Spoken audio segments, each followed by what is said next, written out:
calling to order our Elgin City Council meeting on September the 16th, 2025, and we'll begin with our call to order. And I'll begin with Council Member St. Pierre. St. Pierre here. Rodriguez here. Krim here. McShane here. Kaznowski here. Gibson here. Lane here. Love here. And we have Mayor Pro Tem Brasher, who is out of town on business. And, Motion to excuse. okay. All right, it's been moved by Kaznowski and second by Love. Okay, and we'll begin with Kaznowski. Kaznowski, yes. Gibson, yes. Lane, yes. Love, yes. St. Pierre, yes. Rodriguez, yes. Krim, yes. McShane, yes. And we'll have invocation. As we come together to carry out the important work before us, let us do so with a spirit of service, compassion, and kindness. Because we've been called to serve, let us do so with patience for each other and a desire to seek understanding and compromise, as we also seek the best of options for our people of Elgin.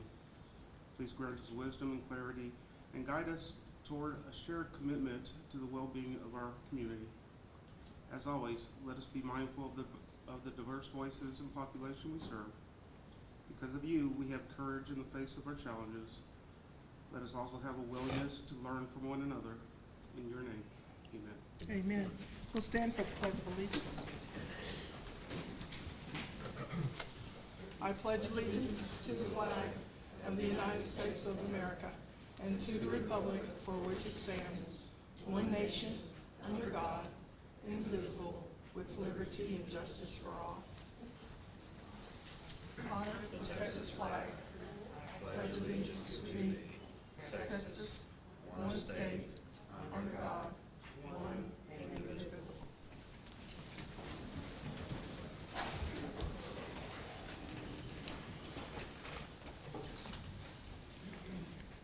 Now I'll open up to our public hearing. We have a public hearing tonight on an ordinance granting a specific use permit for short-term rental located at 907 North Avenue C on a parcel of land known by Bastrop County Appraisal District as partial 13622 W&O Block 6, Lot 3, E1 half, City of Elgin, Texas, Bastrop County, Texas, and providing for a savings clause and repealing conflicting ordinances and resolutions. Do we have anyone sign that? Okay, that's 6:33, and that public hearing is closed. Our next public hearing is on budget and tax rate. And this proposed budget will raise more revenue for property taxes than last year's budget by $830,490, which is a 12.95% increase over last year.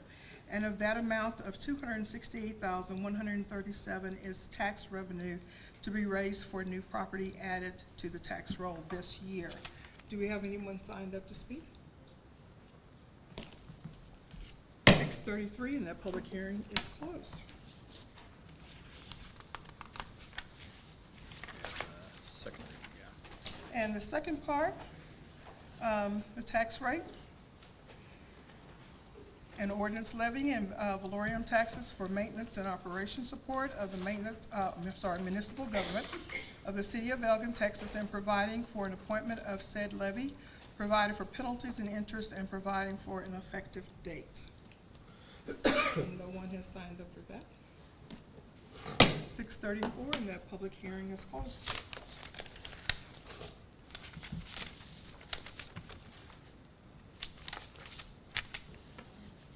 All right, we're open for public comment, and at this point in time, for public comment on the agenda is reserved for members of the public who would like to address the City Council regarding posted agenda items or non-agenda items. Individuals requesting to speak for or address the City Council during the meeting shall do so under the public comment agenda. Speakers shall be required to fill out a public comment form and present it. You have each speaker has 3 minutes. And no formal action can be taken on any of the items discussed there. And there is no sign up for that. Public comment period is over. Our announcements.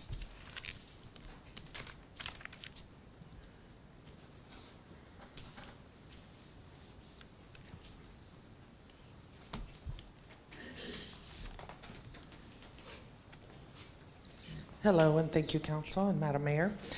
We have Viva Elgin, a Hispanic Heritage Celebration, Saturday in Veterans Memorial Park from 5 to 9. We have Introduction to Indigenous Gardening at the Elgin Rec Center on Sunday from 12:30 to 2 p.m. Both of those events are free. We have Fall Basketball Camp at the Rec Center Sunday from 4 to 6 for $25. We have the Hog-Eye Volunteer Committee meeting in El Maguey Wednesday the 24th from 6:30 to 8. We have Haunted Halloween at the Public Library Thursday, October 2nd from 5 to 8. And then we have Writing for Mental Health at the Public Library every Saturday from 10 to 11:30. Nurture Your Mind Meditation also at the library on Tuesdays from 10:30 to 11:30. And then Dance Bodywork at the Rec Center on Saturdays from 8:45 to 9:45. So we hope to see y'all at one of these events. Thank you.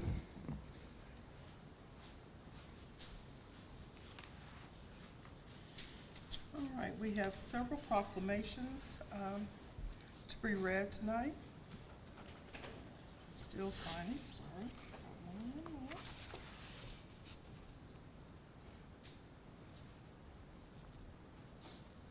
I understand that Mrs. Shaw's family is looking on live, and let me give you my condolences. I did know her, grew up knowing her, and so I hope that oh, you're there. Wonderful, wonderful, okay. Glad to see you, but I'm sorry for such an occasion, so you do have my sympathy. A proclamation honoring the late Eddie Cockrell Shaw. Whereas Eddie Cockrell Shaw was born in Elgin, Texas in 1921 and was a proud Elginite for 104 remarkable years. And whereas Eddie lived through more than a century of remarkable history, change, and progress.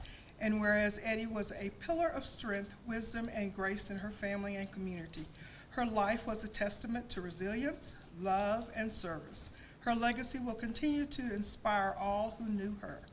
And whereas my deepest sympathies go out to you and your family, may God give you the comfort and peace you seek, and may the soul of your loved one rest in peace. Now, therefore, I, Teresa Y. McShann, Mayor of the City of Elgin, do hereby recognize and salute the contribution of the late Eddie Cockrell Shaw for her contributions to our community. In official recognition whereof, I have hereto set my hand and caused the Great Seal of the City of Elgin, Texas, to be affixed the 16th day of September 2025.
All right, the next proclamation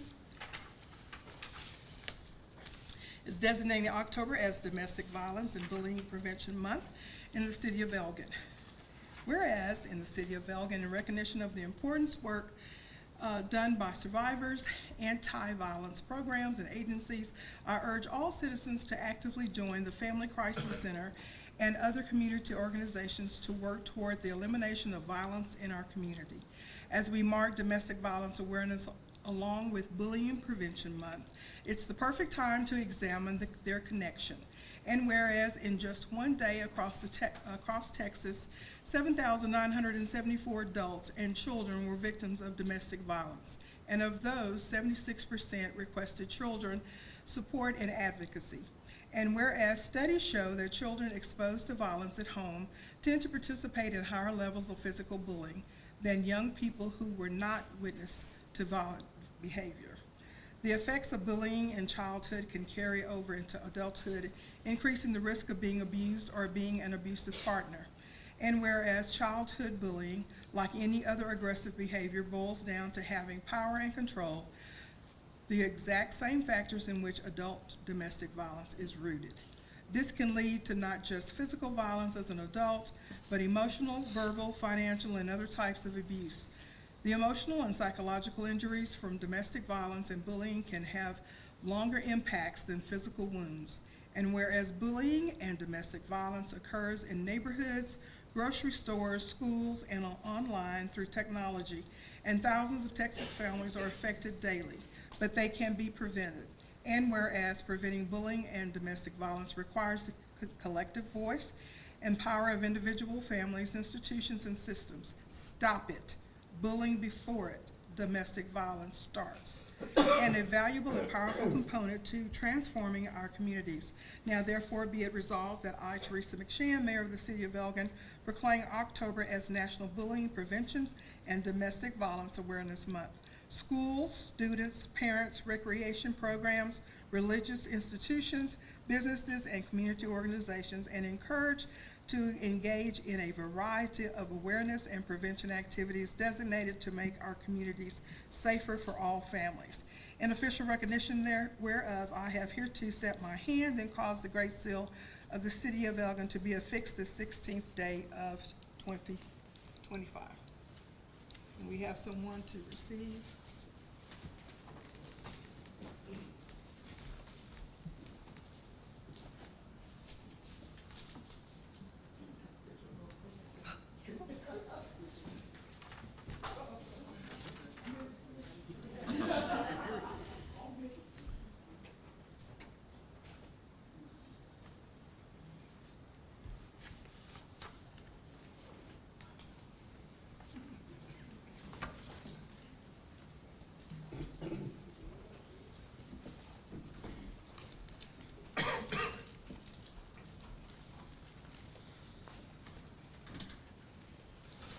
All right. Good evening, Council. I hope you bear with me tonight as I'm kind of new to this. My name is Nell Salinas. I am a 17-year-old high school junior, and I am also president of Bastrop County's Youth Advisory Board.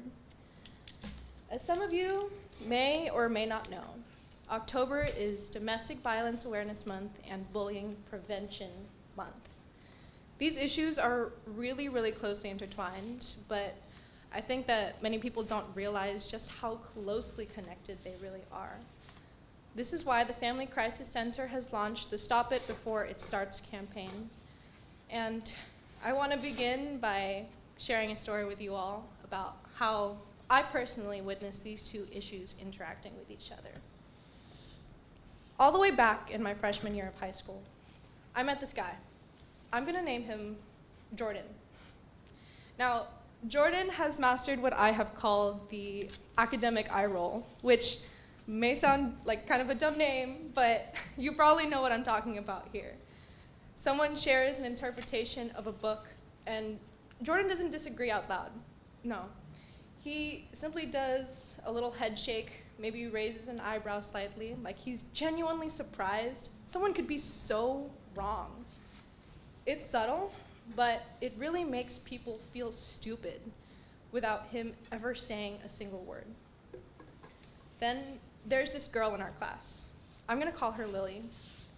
This girl is absolutely brilliant. The type of person to read like classical literature that isn't assigned. And who probably knows more about symbolism than our teachers do. But since freshman year, I've watched this guy systematically destroy her confidence. Lily used to be the first person to raise her hand, and now in class, she starts every sentence with, "I might be totally wrong, but," Or, this probably doesn't make any sense, but this guy trained someone who could out-analyze most college students to think her ideas weren't worth hearing. And what I think the really messed up part is that Jordan probably thinks he's being helpful, at least to the greater class. Like, he's saving them from cringy interpretations or something. He's single-handedly convinced himself that making people doubt themselves is actually a public service. Now, I bet whatever money in my wallet that the majority of the adults in this room have met someone like Jordan. Maybe it was a coworker who somehow made you second-guess every single email you sent. Maybe it was a friend who had a talent for making you feel overdressed at casual events and underdressed at fancy ones. Or maybe, and I'm just throwing this out here, maybe you've caught yourself being a Jordan to someone else and felt weird or guilty about it afterwards. But here's the thing about Jordan's little superpower.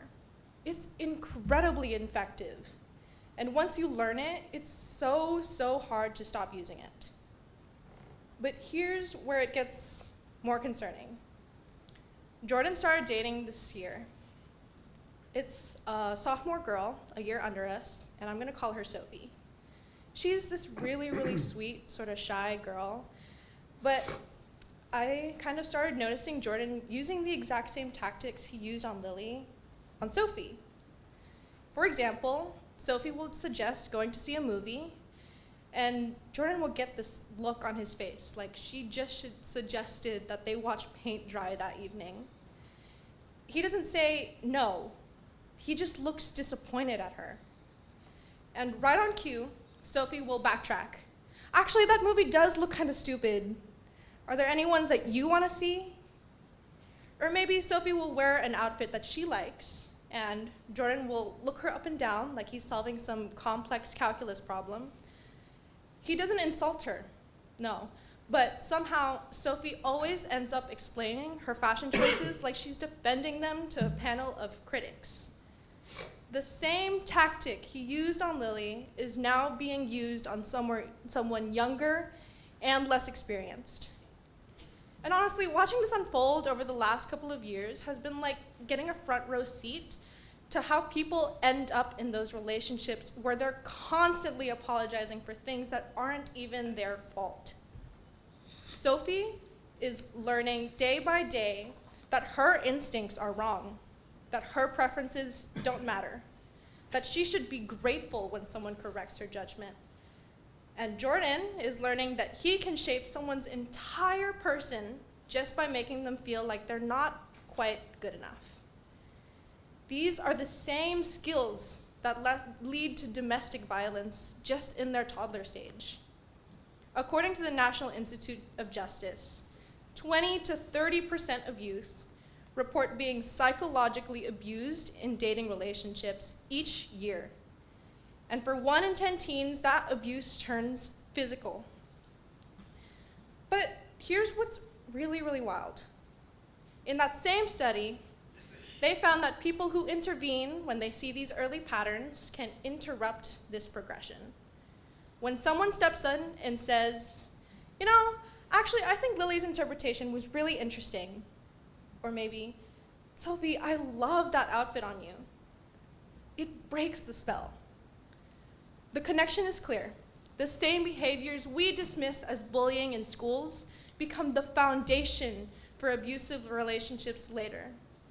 But when you teach people to recognize these patterns early, you can stop them before someone learns that controlling others is normal. And come on, I'm gonna admit, Jordan isn't evil. He isn't an evil guy. He's probably just insecure and figured out that making other people feel uncertain makes him feel more certain. On the other hand, Sophie isn't some weak girl.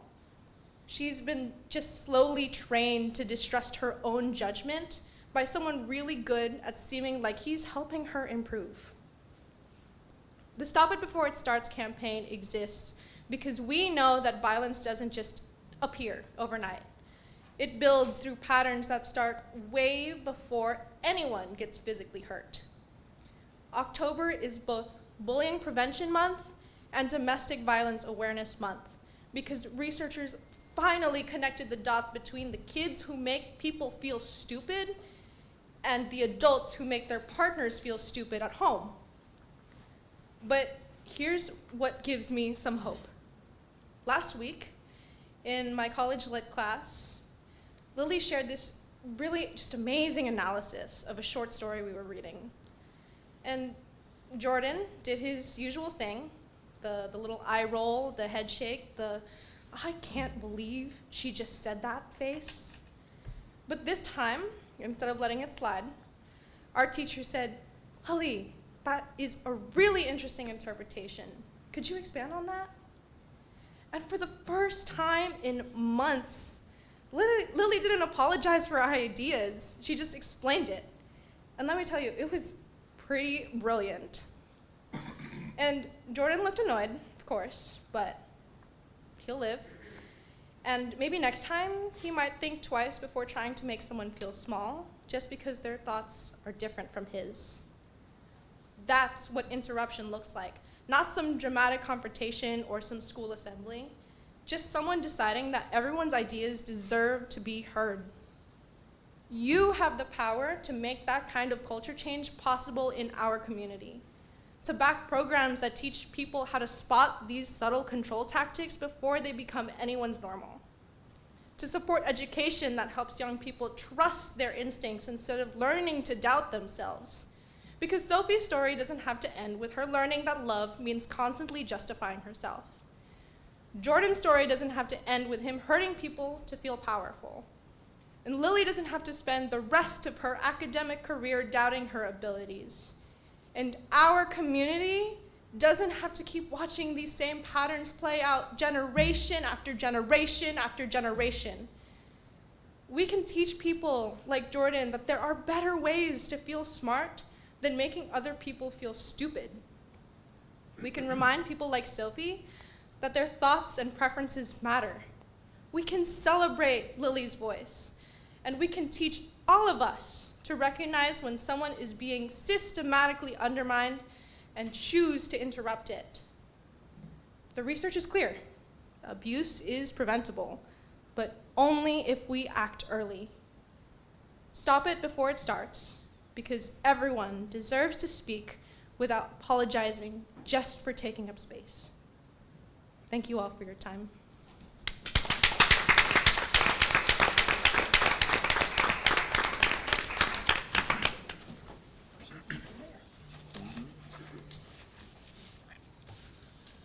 Thank you for that. The next one we have on number 3, proclamation declaring September as CAPCOG Preparedness Month in the city of Elgin. Whereas the Capital Area Council of Governments, CAPCOG, is a political subdivision of the state serving Bastrop, Blanco, Burnett, Caldwell, Fayette, Hayes, Lee, Llano, Travis, and Williamson counties. And whereas the state of Texas historically leads the nation in the number of federally declared disasters by the natural hazards, technological or human caused. And whereas Texas has the highest opt-out rate, 29.5% for wireless emergency alerts in FEMA Region 6, that is 5 times higher than the state with the lowest rate of opt-outs. And whereas National Preparedness Month is an opportunity for CAPCOG to inform and educate residents, businesses, schools, and communities in the region to be more prepared by developing capabilities needed to prevent, protect against, respond to, recover from, and mitigate against all threats and hazards. And whereas preparedness is the responsibility of every resident, business, agency, school, college, and university of the 10-county CAPCOG region.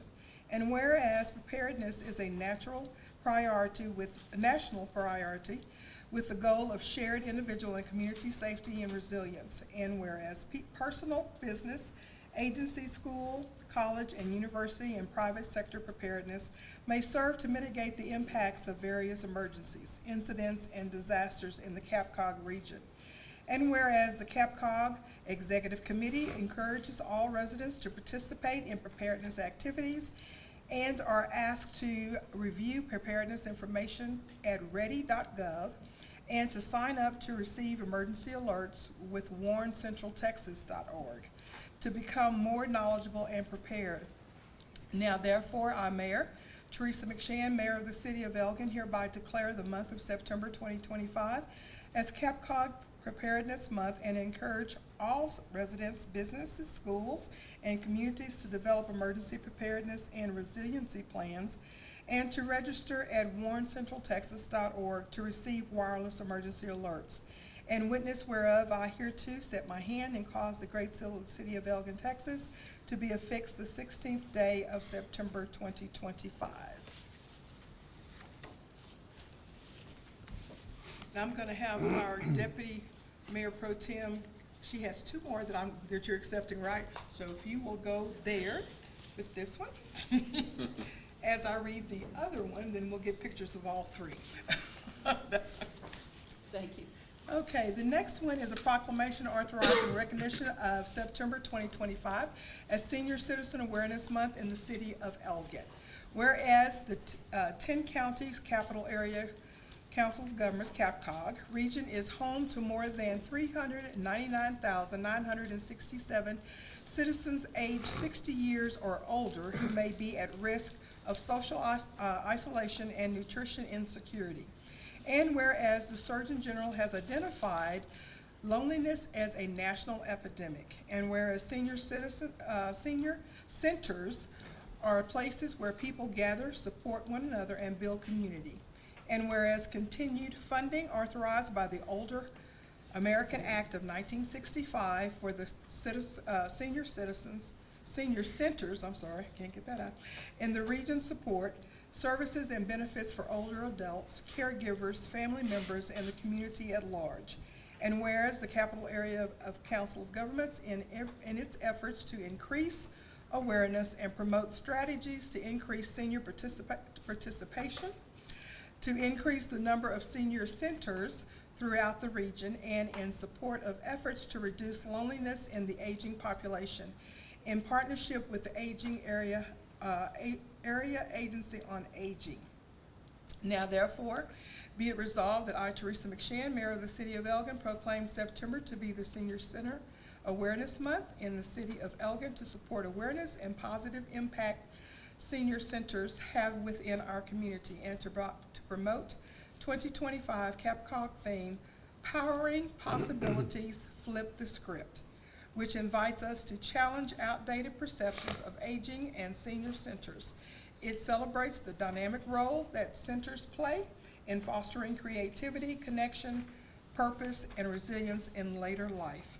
In official recognition whereof, I hereto set my hand and cause the great seal of the City of Elgin, Texas, to be affixed the 16th day of September 2025. And we have one more.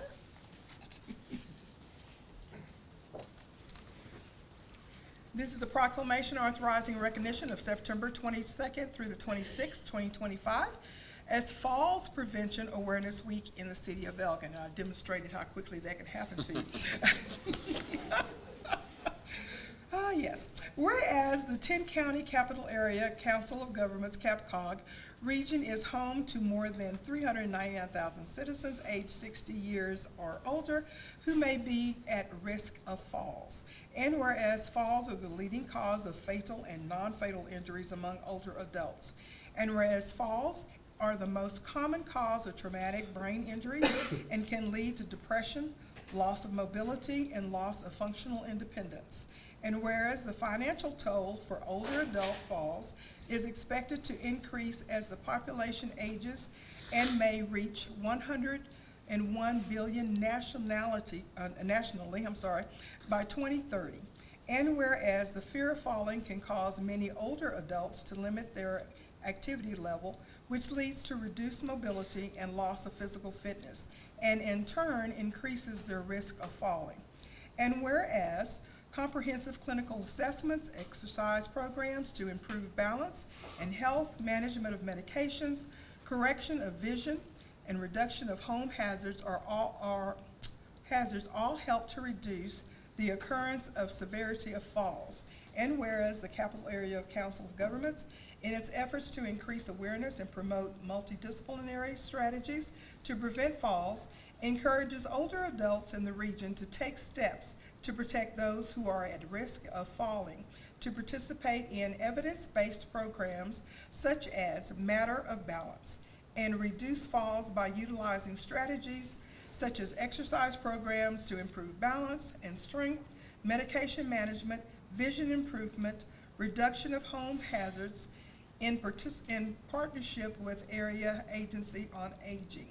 Now therefore, I, Mayor Teresa McShann, Mayor of the City of Elgin, hereby declare the week of September 22nd through the 26th, 2025, to be the Falls Prevention Awareness Week of the City of Elgin, to support awareness of falls, and encourages our citizens to commend its observance. In witness whereof, I hereto set my hand caused by the Great Seal of the City of Elgin, Texas, to be affixed the 16th day of September 2025.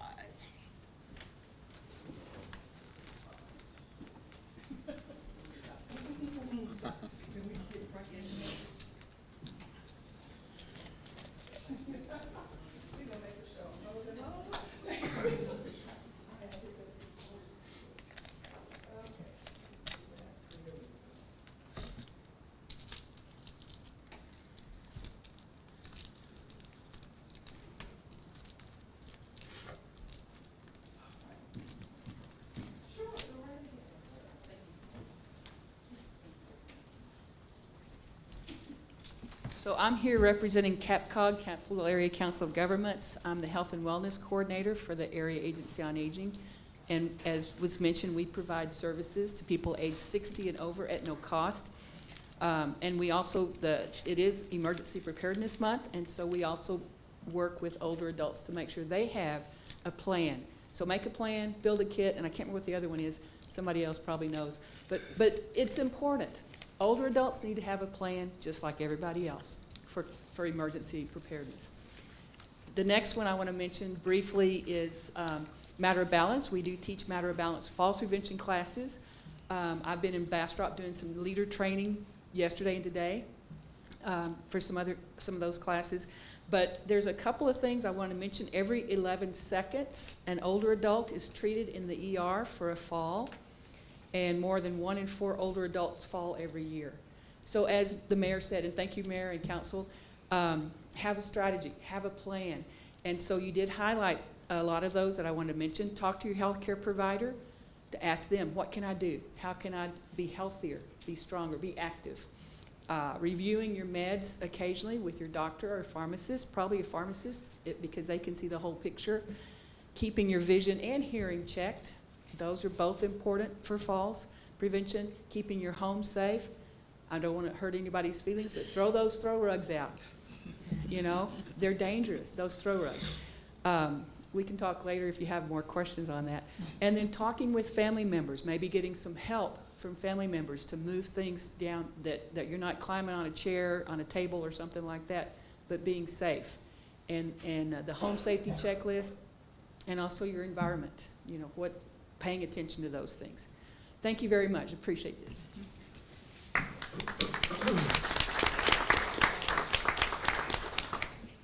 Okay, and the very last one is a proclamation recognizing September 2025 as Hunger Action Month in the city of Elgin. Whereas Texans are faced with food insecurity, 5.3 million Texans facing food insecurity, representing 1 in 6 households across the state. And whereas the rate of food insecurity in Texas has increased from 16.4% to 17.6% since the last year, demonstrating the urgent and growing need for resources, compassion, and community action. And whereas the Central Texas Food Bank is leading hunger relief nonprofit in Central Texas, providing immediate and equitable access to nutritious food across its 21 county service area through direct service programs and a network of approximately 250 nonprofit partners, supporting more than 530,000 food insecure individuals annually. And whereas during Hunger Action Month, communities across the nation come together to raise awareness of hunger and take action to support organizations like the Central Texas Food Bank, whose mission helps restore strength, stability, and a sense of normalcy to thousands of households in need. Now therefore, I, Teresa McShann, Mayor of the City of Elgin, do hereby proclaim September 2025 as Hunger Action Month in the City of Elgin. And I urge all citizens who are able to support Central Texas Food Bank and local organizations that assist with hunger relief. In official recognition whereof, I hereto set my hand and cause the Great Seal of the City of Elgin, Texas to be affixed this 16th day of September 2025. And do I have? No, they'll pick it up later. They'll pick it up later. All right, there we go. Thank you for bearing through all those. All right. City Manager's report? Yes, so we have 6 items on there. The first 4 are quarterly reports, and so I'd ask if there are any questions on any specific reports for discussion. All right, moving up to the 5th item, update to council on short-term rental properties. Switch on hats. If you guys will recall, I sent an email out to all of council a few weeks ago, kind of as a purposes of the SUP that you guys will be voting on later tonight, that the city staff went and did a search in the city of Elgin as far as how many different entities were operating without a specific use permit, which is required in order to do a short-term rental. And then also seeing how many properties were or were not filing their hot taxes with the city, which is also a state requirement with the comptroller as well for taxation purposes. We determined at the time from just simply going on that there were 12 different properties in the city of Elgin that were operating as Airbnbs, VRBOs, or some kind of other short-term rental. The intent is I drafted up a letter from city staff that will go out notifying all of those properties to come into compliance. One, with coming through the process if they continue to operate of getting a special use permit, and then number 2, reporting any hot taxes that would have been collected for the year of 2025. We're only requesting they go back for the 2025 period. Just letting council know that haven't received any pushback as far as or any strong questions on that, so the intent is those letters will go out this week from city staff to those properties that we have. Moving forward, staff will look into that about every few weeks or once a month. Will just basically, it's going online. There's not really a process to come forward. It's the people that come forward and follow the process as laid out by the city. It's all available on the website. We've made sure that there are quick links there for those properties, and we'll walk them through the process if they do continue to operate. In addition, when it did come before P&Z and they made their recommendation for the SUP that you will talk about later tonight, they have also instructed city staff to kind of look at what are other communities doing in the vicinity between Williamson and Travis and similar sizes as Elgin. Do they have specific ordinances for short-term rental properties without going through this specific process? I kind of gave all the council a history of how we got to where we are today with the particular process. Once that goes through P&Z, they may or may not recommend it come before council. It would be a different conversation for you guys to look at that if we do find some other cities that we want to follow suit with, or it'll be an open discussion for council to make that. But this is more just an update to let you know where we are today, what are the immediate steps forward, and then at some point in time, city staff or through P&Z recommendation will come for further conversation with you guys. But I just kind of wanted it at the back of your brain to kind of think about with there. When we go to TML, that would be one of those conversation topics you might with some of your peers at other cities to have that conversation topic of what makes sense. Any questions on that? And then number 6 is review and discuss remaining meeting dates. Currently, we have October 14th, October 28th, November 11th, and December 2nd. What the consent agenda will be going over is to keep October 14th as is, to move the November 11th to November 17th, which I will call out is actually a Monday, not a Tuesday. That is specifically for the vote canvassing, in order to meet the deadlines, in which case you would have to canvass the votes. So that is the reason for moving that meeting. And then keeping the December 2nd meeting. Again, council always has the ability to call special session if need be, but I just wanted to bring that, show it to you guys now, but because it's on the consent agenda of what you guys would be voting for when it comes to that. Little unique with a Monday night meeting, but it's strictly related to the vote canvassing. Oh, was there a reason why the last meeting in October was dropped? We're at TML. TML. Oh. We won't be here. No one will be here for it, but yes. We could have it in Fort Worth. Yeah. So just wanted to bring that to everybody's attention.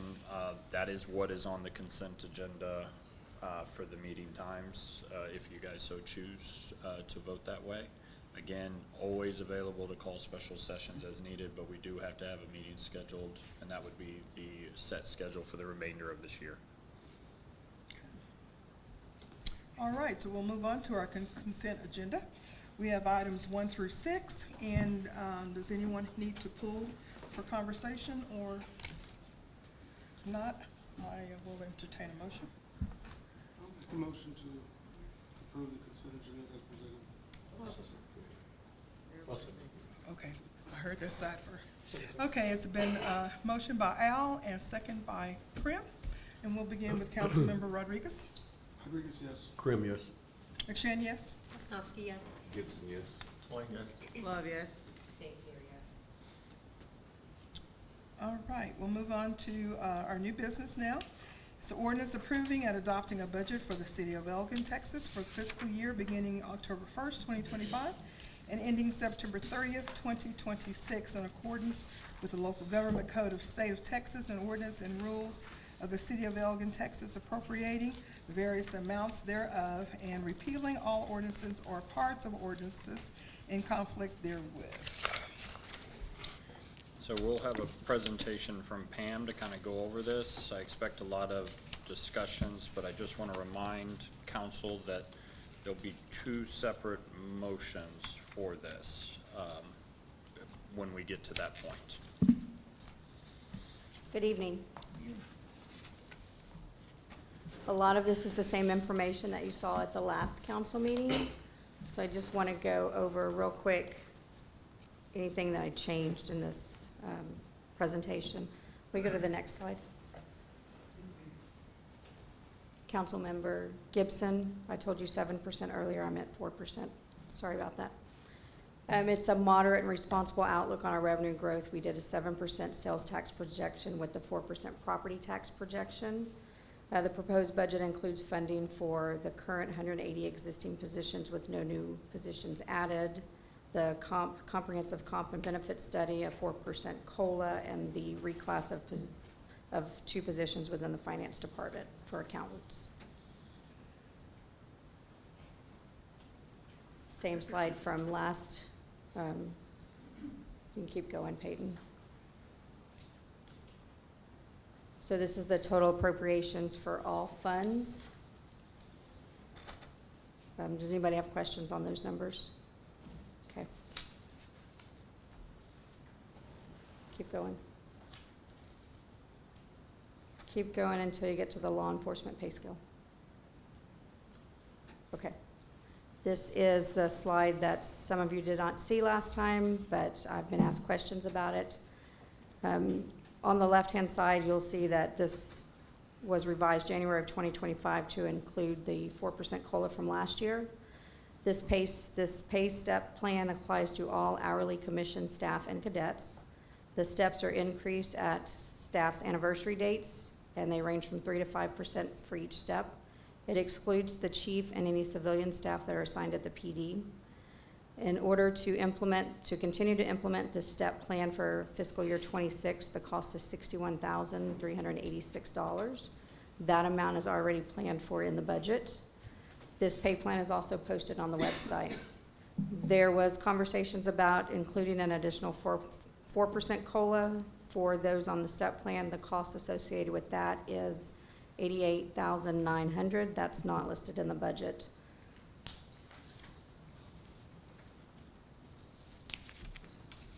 Any questions? Go ahead. help me understand the difference between the first bullet, revised January 2025 steps increased 4% COLA? So it sounds like it's in there, but then you're saying it's not in the budget. Last year, we did a 4% COLA, so January 2025, which was the beginning of this calendar year, we revised each of these steps that were in the one December 2024 by 4%. So staff received a 4% COLA and then received whatever their anniversary date was. So last year's in the budgeting process, when council approved the 4% COLA and everything went into effect in January, essentially, the 4% COLA was applied to the STEP program. And then when they had their anniversary date, whatever that STEP percentage increase in salary was, that was also applied to the individual. That was done last year. When we budgeted this year, the same process of applying the 4% and then the increase in the STEP program is not currently in your budget as proposed. But if you did decide to add that in, because many of you have asked, would it be included again, the cost would be the $88,903. Thank you.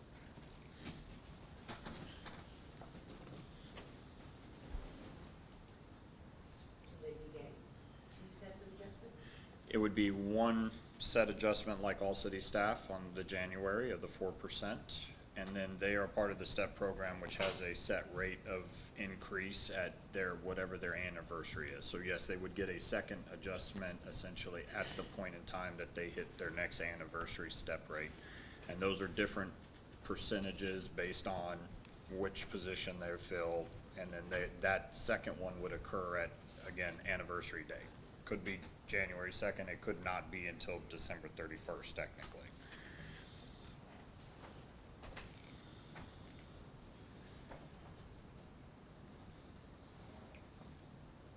Are we all clear? Still have that And what's look. the add to the budget, one more time, 88 I'm sorry, 88. 88.9. 903. That's in addition to the 60. The That's 61 is included, Right, yeah. The 88's not much. right, that's what I'm saying, it would be in addition to that. Now, is this partly because we're not really sure if we're like paying them competitively? We know that none of our positions are at market, Okay, and so the police commission staff will be included in the comprehensive comp and benefits study. so once we get them to that point, are we gonna continue to do both of these? We or- shouldn't, no. We shouldn't, okay. Yeah. You should review your step plan every other year. Okay, So, help me to understand, there is a different anniversary date for each employee then? Based on their hire date, That's yes, when they roll over to their new step. correct. Is that standard practice for law enforcement or? I don't know. It is. It is here. It is in most public safety organizations. So why would you not consider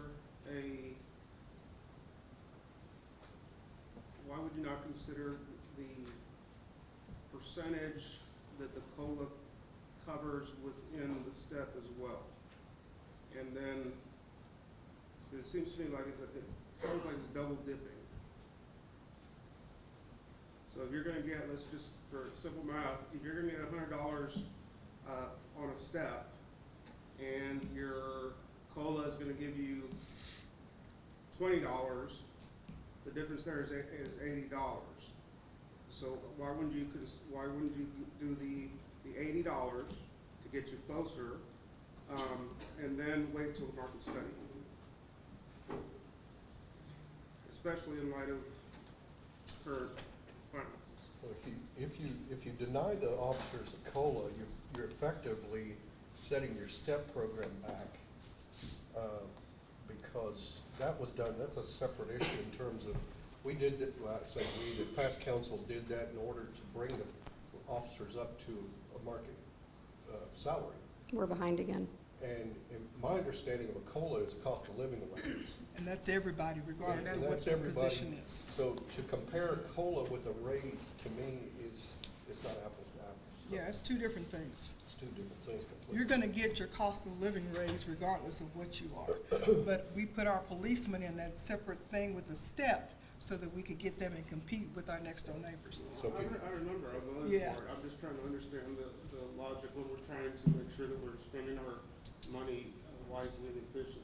I'm not arguing against paying the police any less. I just want to make sure that we're making a sound decision. I think the step, in my understanding, when council set it up, was it could show potential candidates exactly where you're going to be in comparative to everyone else. And that is based on performance in years with the city to move up that scale based on what position you're in. And then I think, as they were saying, the COLA really wouldn't affect if COLA was 0% across living expenses, or let's say inflation was negative or something like that. It still wouldn't affect what that anticipated step program is of a raise of what is typical in a lot of PDs or emergency services across the board. I think in this case, what's being presented, what was done by council last year, because when we were in here, it was, will the 4%, will the COLA address all employees across the board? That was the intent, is that it would go across the board, irregardless if you were in the STEP program for the PD, which was set for recruiting and retainage of your employees, ultimately.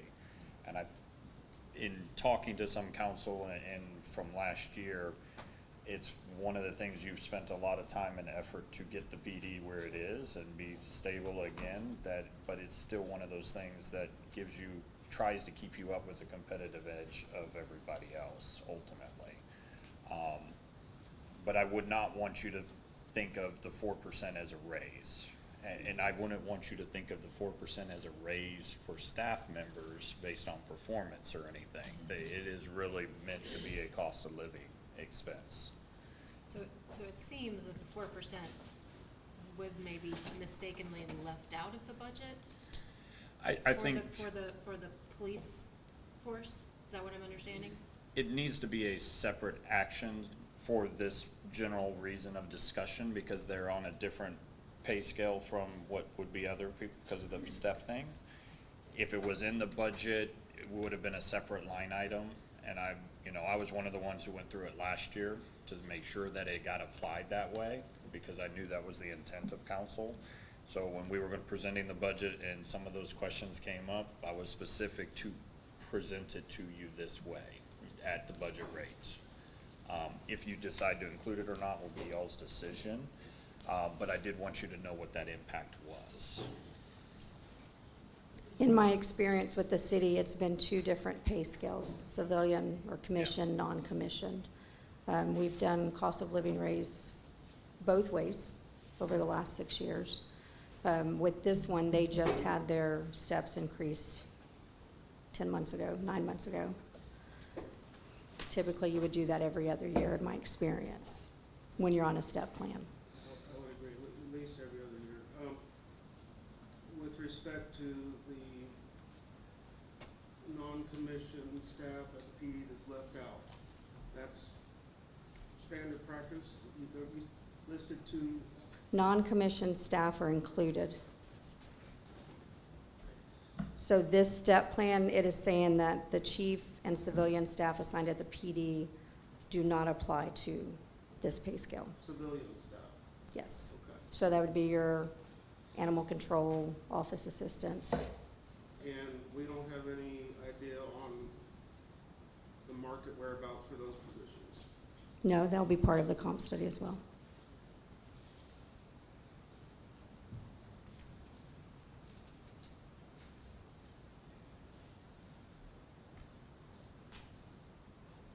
Just curiosity, do those steps ever like max out? Like, does it get to a point where like they can't get any more other than like a COLA? Your goal would be to revise it every 2 years so that those dollars continue to go up. We're getting close to where we're gonna have our top command staff hit that last mark. When we first developed this pay plan, we had a lot of newly hired individuals. And so now we're getting to the end of it. We're gonna have to come up with a new plan. Which would be somewhat of a positive, because that means people are staying. That's correct. And That- correct it me, just- they just to did clarify. say the budget last year too, right? The police department's budget was under budget, payroll wise, if I remember looking at. I don't know that without looking at it. So when we looked at last year's budget, they actually came in under, with regards to what they asked for payroll. For payroll? Yes. And what we budgeted for payroll, they ended up using less. It looked like they paid out a lot less overtime with hiring additional staff. Possibly. Positions that we're doing. Well, yeah, that's why we had so much overtime, that we were able to cut the budget and save on paying on overtime by hiring more people. So if I remember correctly, I think their budget came in under budget because of that. Right? Yeah, it did.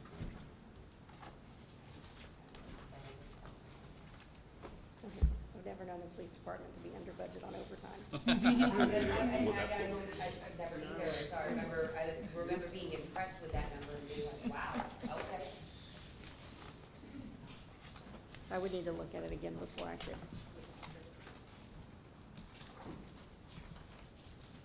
Okay. Ready? Okay. Will you go to the next slide? So we're gonna talk about tax rate. That way I can get out of y'all's way and y'all can do what you need to do.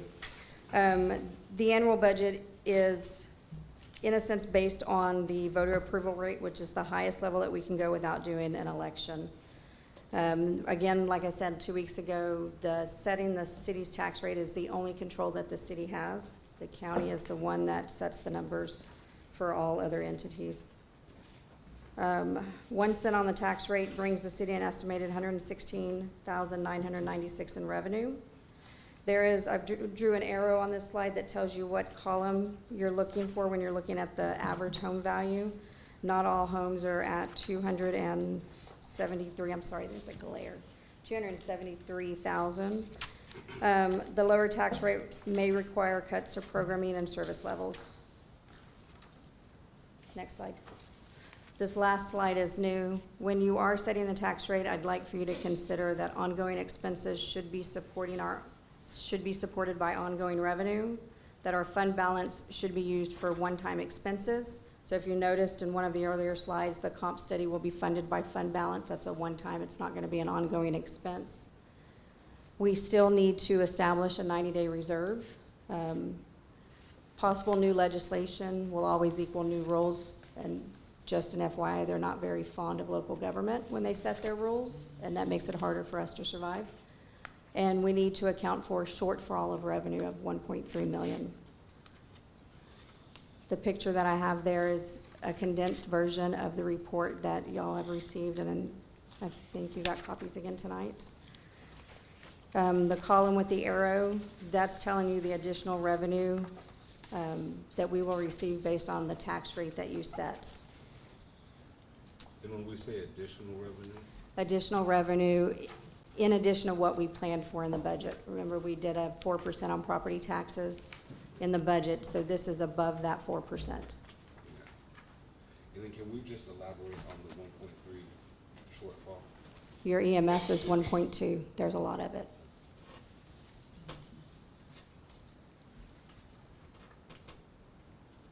So with that being said, when we're looking at this, we're saying if we go with the 6.19, that's just barely gonna cover the shortfall of 1.3. Yes.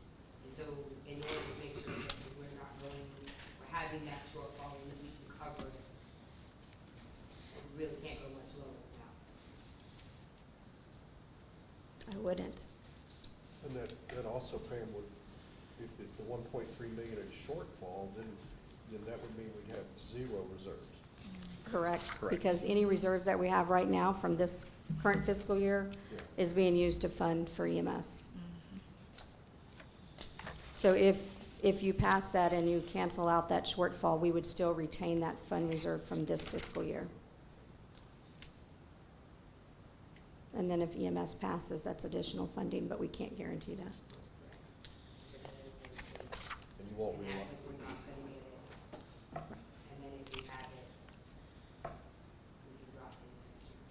you wouldn't realize that revenue until next year anyway. Right.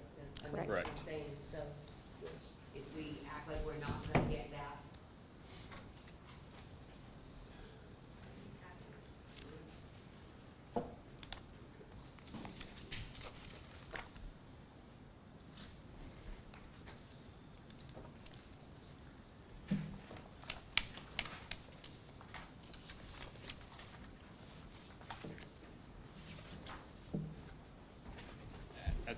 I know in some council, the idea of it's a tight budget or a conservative budget and we're not offering anything new has kind of come up with some. I think you really need to look at that and potentially consider looking at it in a different lens. You are offering something in the EMS services. That is coming from the city. You are having to pay or you're going to have to pay for that. That is a new service that you are not providing for the citizens right now. Now, they may be getting the EMS because of the county, the old deals, but essentially the city is going to have to fund that, not knowing how the vote comes out. And then even, like you said, where the revenues will actually fall in and when you will actually collect and everything go into play. That is a pretty large service. But yes, I do agree that it's hard to point and say we have additional programs or we're providing additional services for our citizens and residents like you would typically program or plan. But we have to look at the potential that the city is going to be providing ESD services as a city service. And that's what we are left with looking at going into this budgeting year. That's just the reality.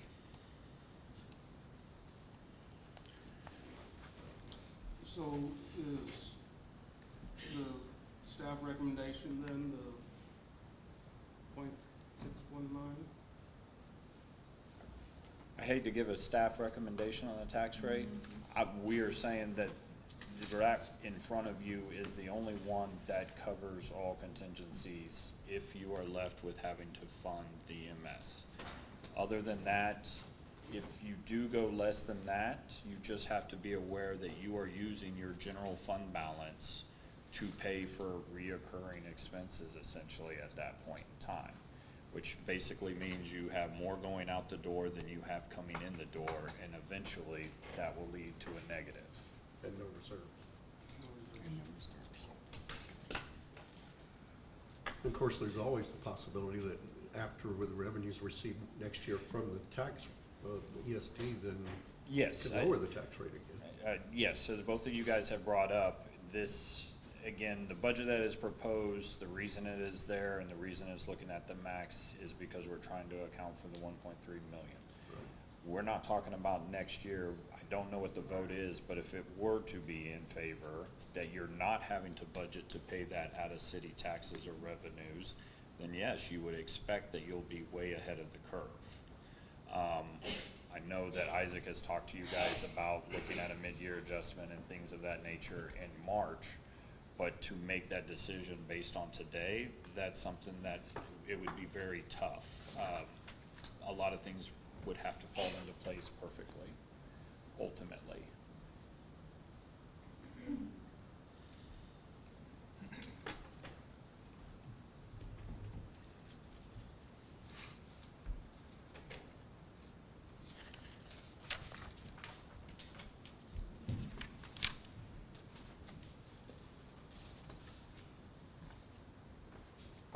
You have to And if we adopt were the to stay at budget before the current tax rate. What would happen? We're just gonna, like, if we have to pay for it, we're just gonna. I don't know if you have those numbers, Pam, the current tax rate, what the difference, the delta would be if we just did not raise taxes at all, kept the current tax rate with the expected new revenues coming in and the budget, I believe. We there's- would be able to cover 56% of the shortfall if you kept the tax rate the same.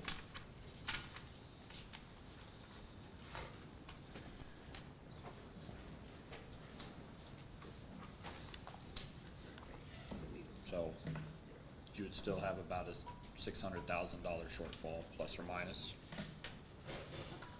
I'm hoping we're a little too conservative on our future revenues.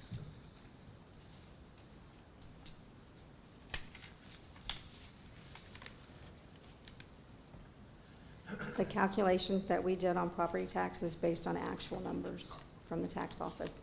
The only place where you could get some when that's hoping that everybody pays on time and in full, is sales tax. So everybody needs to spend their money locally.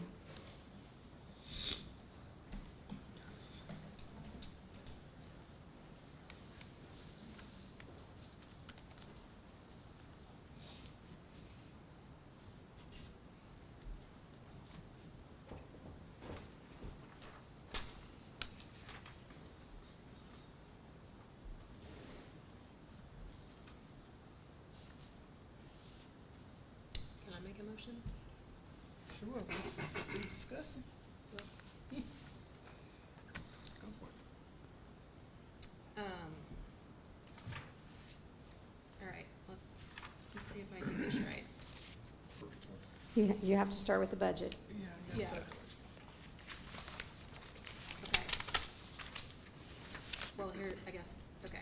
So I motion to ratify the property tax increase reflected in the proposed budget for fiscal year beginning October 1st, 2025 and ending September 30th. Stop. You need the budget ordinance done first, not the tax rate. I'm reading the budget. That's what she is. That's what Oh. she's, Motion that's one. what she's reading. Okay, sorry. And ending September 30th, 2026, which raises more revenue from property taxes than the previous year. And, again, Peyton, you may need to call me off on this, but with the amendment to include the COLA for, well, That'll, that's what I don't know. I don't that'll know be to- that'll be in the second motion, is where you would add the COLA. Okay, pause. Yeah. Okay, so Robert's rules would technically, you would make this motion, then you would need another, you would vote on this motion, okay, second. I thought we were supposed to do that on the first one.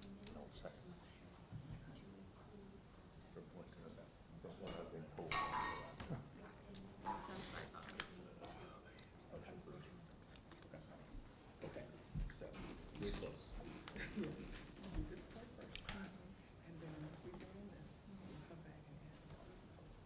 And then we vote on that, because it's an amendment to, we won't do the vote. All right, saving that for you. Okay, do you want me to reread this? Yes, please. Okay. I motion to ratify the property tax increase reflected in the proposed budget for the fiscal year beginning October 1st, 2025 and ending September 30th, 2026, which raises more revenue from property taxes than the previous year. Okay. Do I hear a second? Second. It's been moved by Kaznowski and second by Krim, and we'll begin with Councilmember Kaznowski. Kaznowski, yes. Gibson, no. Swain, yes. Love, yes. Same here, no. Rodriguez, no. Krim, yes. McShane, yes. Okay. That was 3 noes, 3 to 6 to 3. Okay, motion carries. Okay.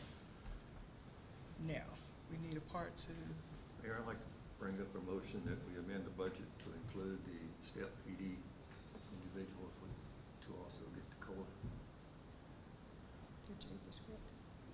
well, the COLA part was not on the script. This is an amendment to the budget to add Yeah. the COLA for the police staff.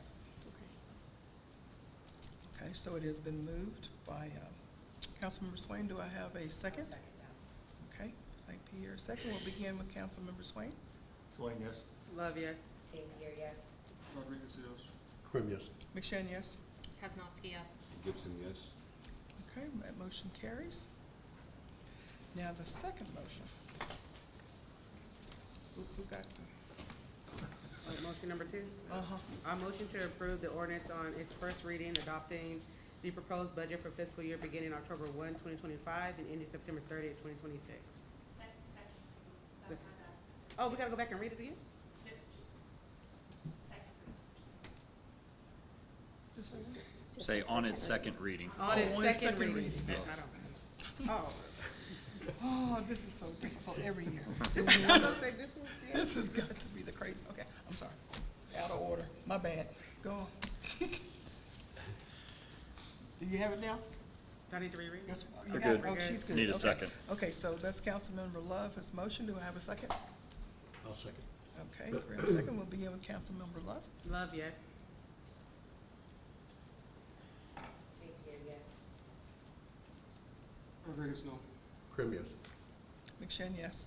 Kaznowski, yes. Gibson, no. Swain, yes. Okay, the motion carries. Okay, are we through with the budget? But Thank you. Okay, moving right along.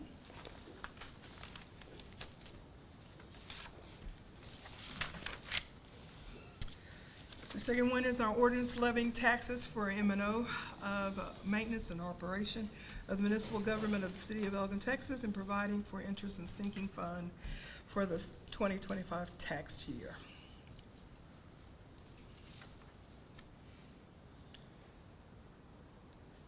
It's real wide. This is where you guys will set the tax rates. Yeah. So what is provided is the max Correct. that's allowed. If it were to change, I would just ask, we have to have the numbers correct. Give staff a pause and we'll provide you the numbers that need to go in the motion if they were to be different.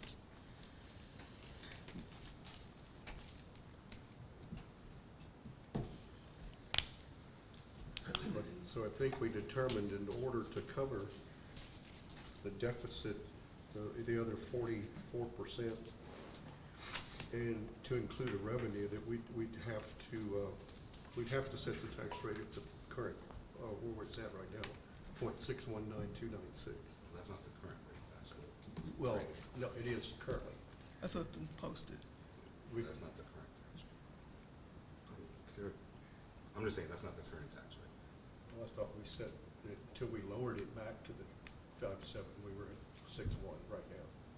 Is that right? What is, no, well, he's saying. Prior he's to this talking about current year, yes, tax. we were. No, I know what he's talking about. Oh.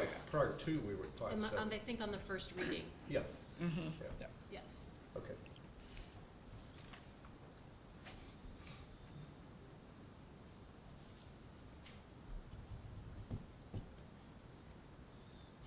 Yeah, I'm not, like I said, I'm a little more optimistic. I just don't like jumping all the way to the top. Just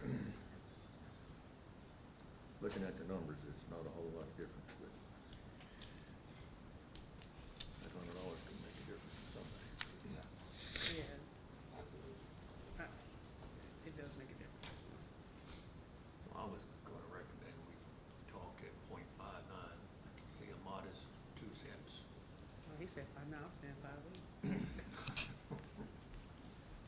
That's a $55 Right. or an $82 increase. 50. And remember, everybody's home is not valued at 273. Can I get some clarification? We just passed the budget with an additional 88,000 that was not planned for? Okay. Yes, we did.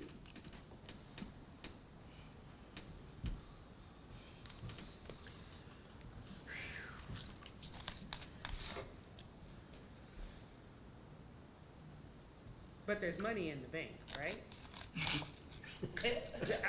I'm just asking. Where have you The been? check's in the mail.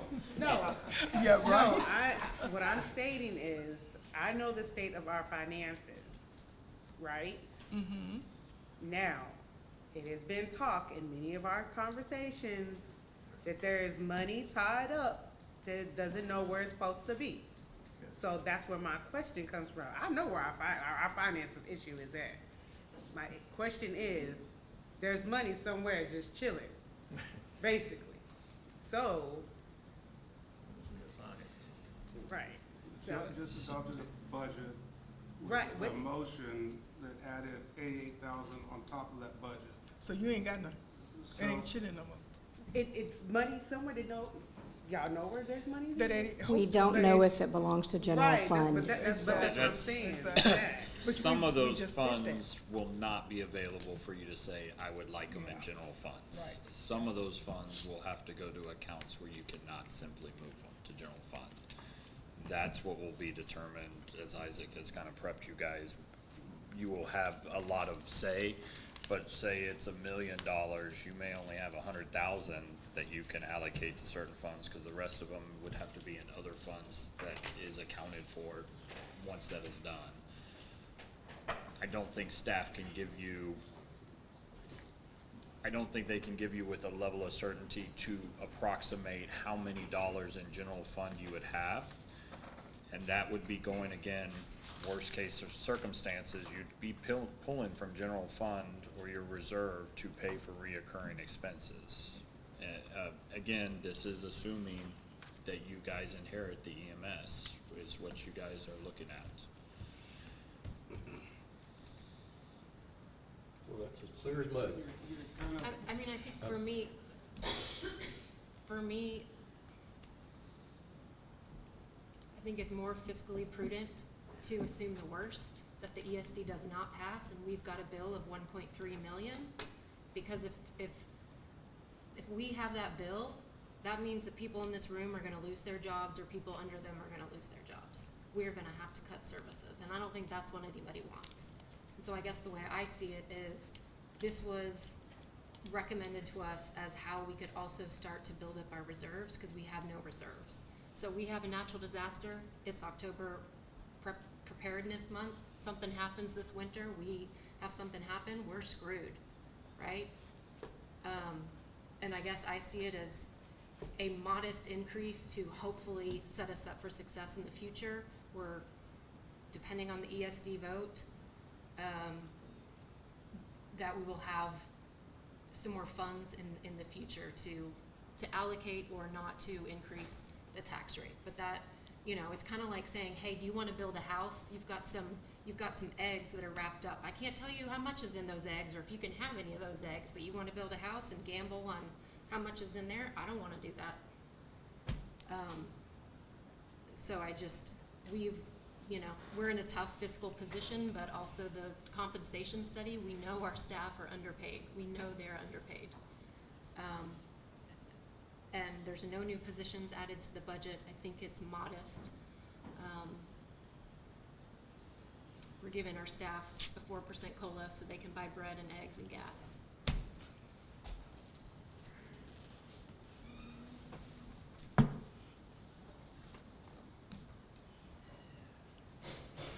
So I don't think we can't count on a windfall from anything other than what you've already told us. I mean, we're not gonna get any more revenue because it's based on figures that you got from the tax office. Not unless you're that person from Fredericksburg. So we pretty much know where we're at right now, and we can't count on the $12 that's in the bank that we don't know about, so, I don't know. I don't think we have a choice, but, I agree with Chuck, maybe we just go and, that, the 5.9 generates another $968,000 in revenue. You're Still Still short. 400,000 short. Still 400,000 short, yeah. I mean, to say it less nicely, I think we painted it into a corner. Yeah. I mean, with the budget that we just adopted and the Yeah. financial outlook that we have and that we've been talking about for the past several months.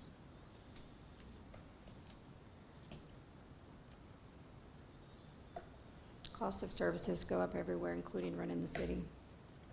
Utilities go up. We still pay utilities like everybody else.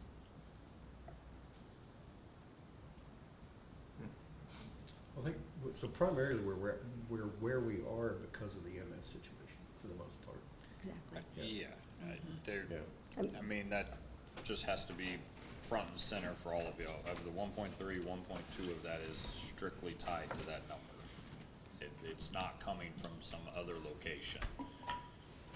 We also, don't forget, we don't know if we're charging what we should for wastewater. Yeah. We don't have any idea. And guess what? That study costs hundreds of thousands of dollars. It does.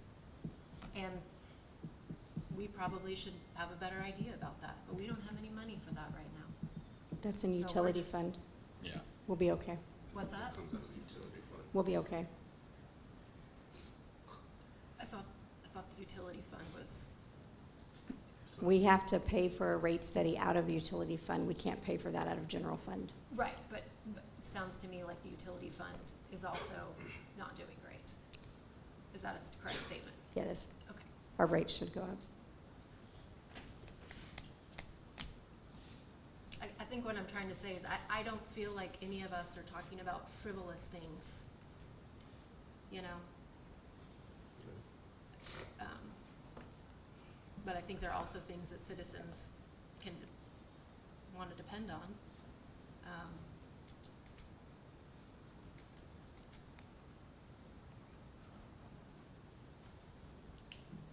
But somebody also, so if the ESD passes, right, and I know this, but this is a different question. What taxes are associated with that? do we The incur? general fund would pay for No, it. no, no, no, no, no. I'm talking about to the residents. ESD 3, you would have a separate property tax, like you currently have an ESD 1, you would also have an ESD 3. So that expense that we currently burden will be passed on to the taxpayer Yeah, the taxpayers will subsidize it next year. Sounds like if it it's- passes. If we had voted to enter into the district early on, we wouldn't be out $1.2 million right now. But because we delayed the decision to do so, city has to pay that money up front. The ESD 1 and ESD 3 now are charging a maximum of 10 cents per $100 valuation. So the taxpayer will see a 20-cent public safety fee next year per 100. Lower our rate, Sir? lower our rate back down next year. Yeah. Yeah, you can. Yeah, I mean, once that liability Not is, that, our rate, not tax rate. yeah, once that liability is off the city. yeah. We're gonna have to eat.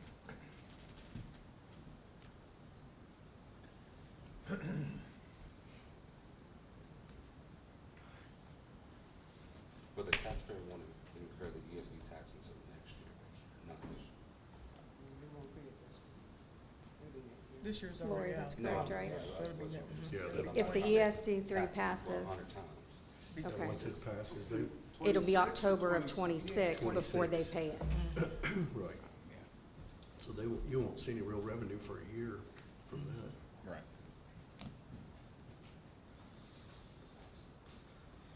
But we'll know in time for planning the next budget.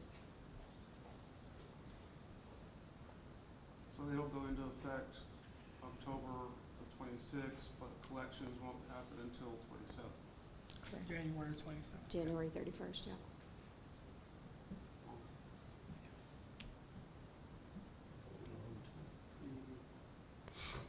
So that helps us, it gives us time in the event we have the possibility of lowering our tax rate.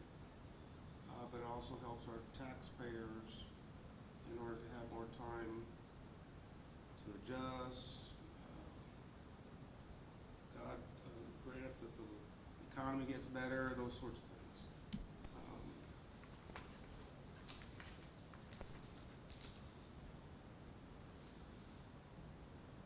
But I think Joy's right, I mean, have to fight for the I worst. I don't know what choice you have, really, unless you want to cut vital services. Are we really gonna cut vital services though? I mean, the city's not gonna cut vital services. Well, I don't know. Well, we don't know what they'll happen. We don't have a But crystal vital ball. service, yeah.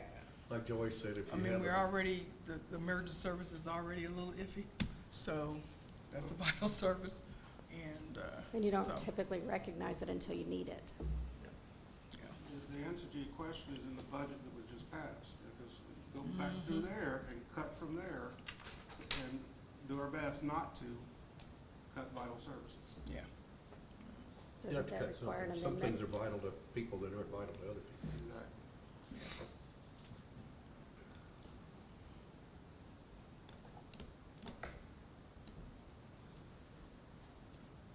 Okay, so,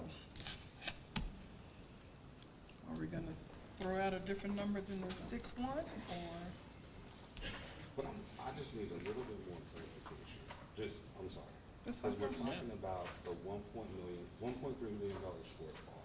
When we were presented the budget is balanced.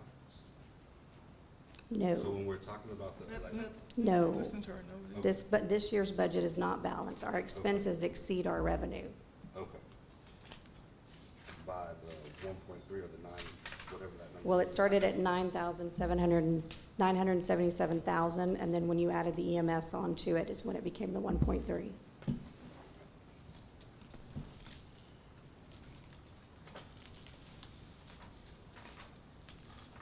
And I guess I misspoke when I said balance, but there was money to cover the budget?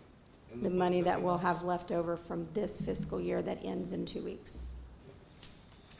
That's what I was trying to say, but there was money to make this. Rather than putting dollars into the reserve, you would Take it spend out. that money to fill the gap in the budget. Which I don't think is fiscally what anybody would recommend No. a city do. I think you're skating on thin ice at that point.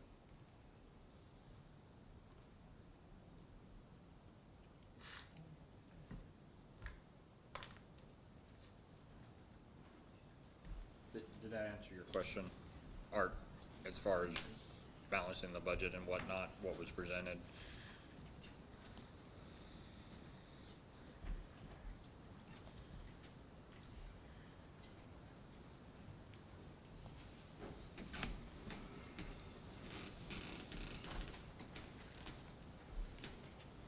I'm happy to make a motion. If I can do it right. Yeah, just instead of saying first, say second reading in the very first sentence. Second reading. Okay. I motion to approve the ordinance on its second reading, levying property taxes for the tax year 2025, that the property tax rate be increased by the adoption of a tax rate of .619296 per $100 valuation, and is compromised, composed? Comprised, okay, comprised of the M&O rate being .501934 and the interest and sinking rate being .117362, which is effectively in total of 8.64% increase in the tax rate. Do I hear a second? I'll second. It's been moved as by Kaznowski and second by Krim, and we'll begin with Councilmember Kaznowski. Kaznowski, yes. Gibson, no. Swain, yes. Love, no. St. Pierre, no. Rodriguez, yes. Krim, yes. McShane, yes. Okay. That passed. Okay, in the interest of time, we have the chamber members here, and I want to get them out of here. They've been sitting here for a minute. I'm sorry about that. I didn't realize y'all were at the very end. Number 9 is consider and take possible action and approve waiver for performance requirements under funding agreement between the City of Elgin and the Chamber of Commerce and for expenditure of the hotel occupancy tax funds for the first quarter of 2025 and the second quarter of quarterly payments, and authorize payment of the quarterly funding with findings that such payment serves a valid public purpose. Sad enough to read. Okay.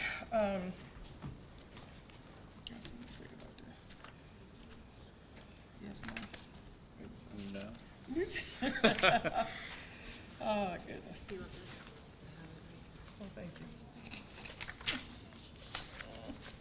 All right, so if you'll see in your packet, the background on this was January 2025. The City Council approved a funding agreement with the Elgin Chamber of Commerce, and the city did not receive quarterly invoices or reports from the Elgin Chamber of Commerce for quarters 1 and 2. In the time frame set out for the agreement, statements by provided within 15 days at the end of the quarters listed in Section 6 to the City Secretary. Section 6 of the agreements lists the end of the first quarter from March 30th and the end of the second quarter, June 30th. And we do have the chamber in between, bless our heart, here. So the total amount of the payment is $58,000 from the hot funds.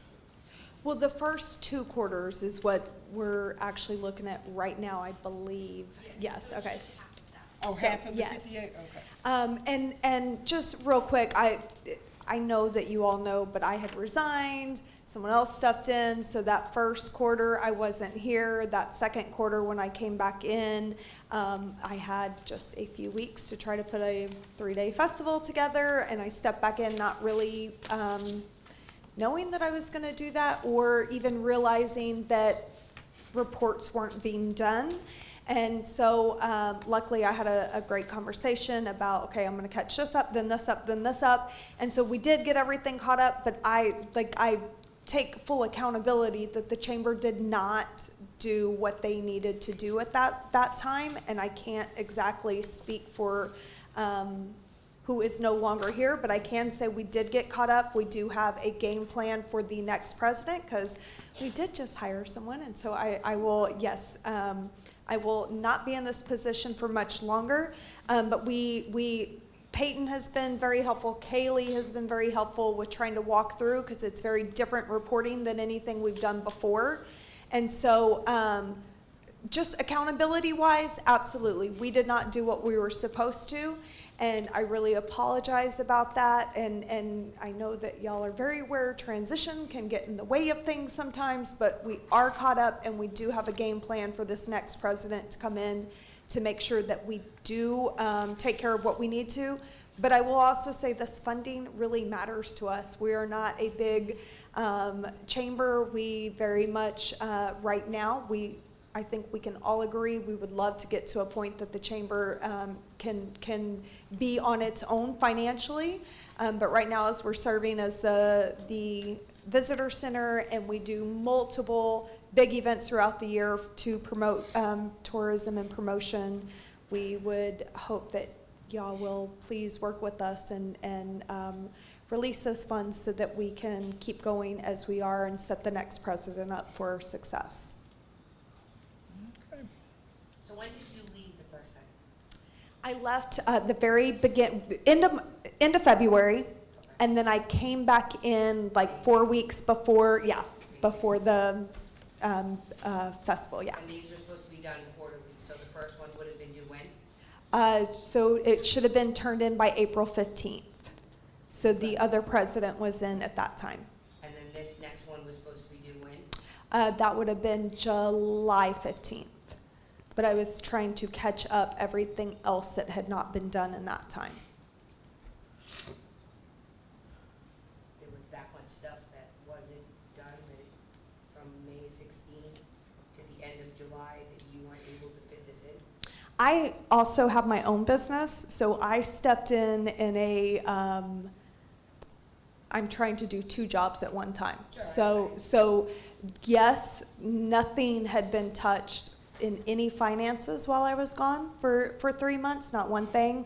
And there was nothing that was supposed to happen with new members had been done, nothing with, like, there was an incredible amount of work that had to be caught up. Yes, ma'am. No, I'm just, and yes, ma'am, I'm just trying to answer the question. There was pretty much everything was trying to be caught up while I was also trying to balance my own business at the same time. Yes, ma'am. We're all up to speed now, right? We're all up to speed now, yes. Are you ready to make an official announcement of who the new chamber president is? Our board is meeting her on Thursday, and after the board meets her, then we will be doing an announcement publicly, and then, yes, we are very ready to announce and introduce, absolutely. You're especially ready. Yes.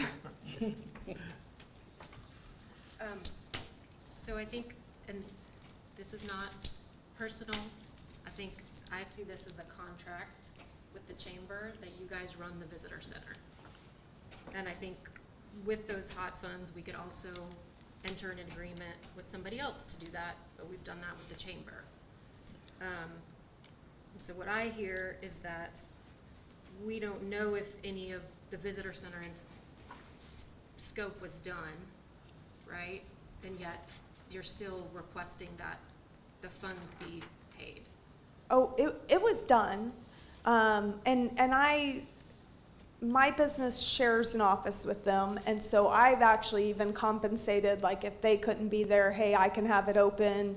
We have worked together even when I wasn't in that position.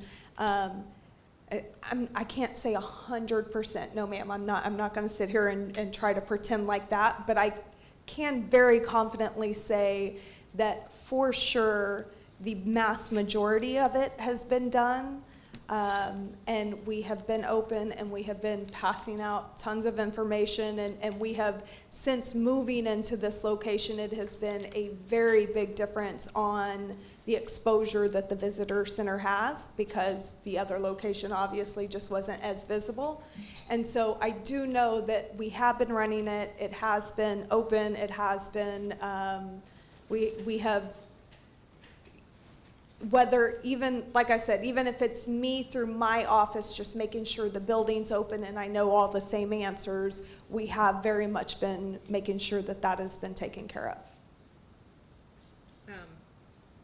But I think my point is there's reporting requirements to receive the funds.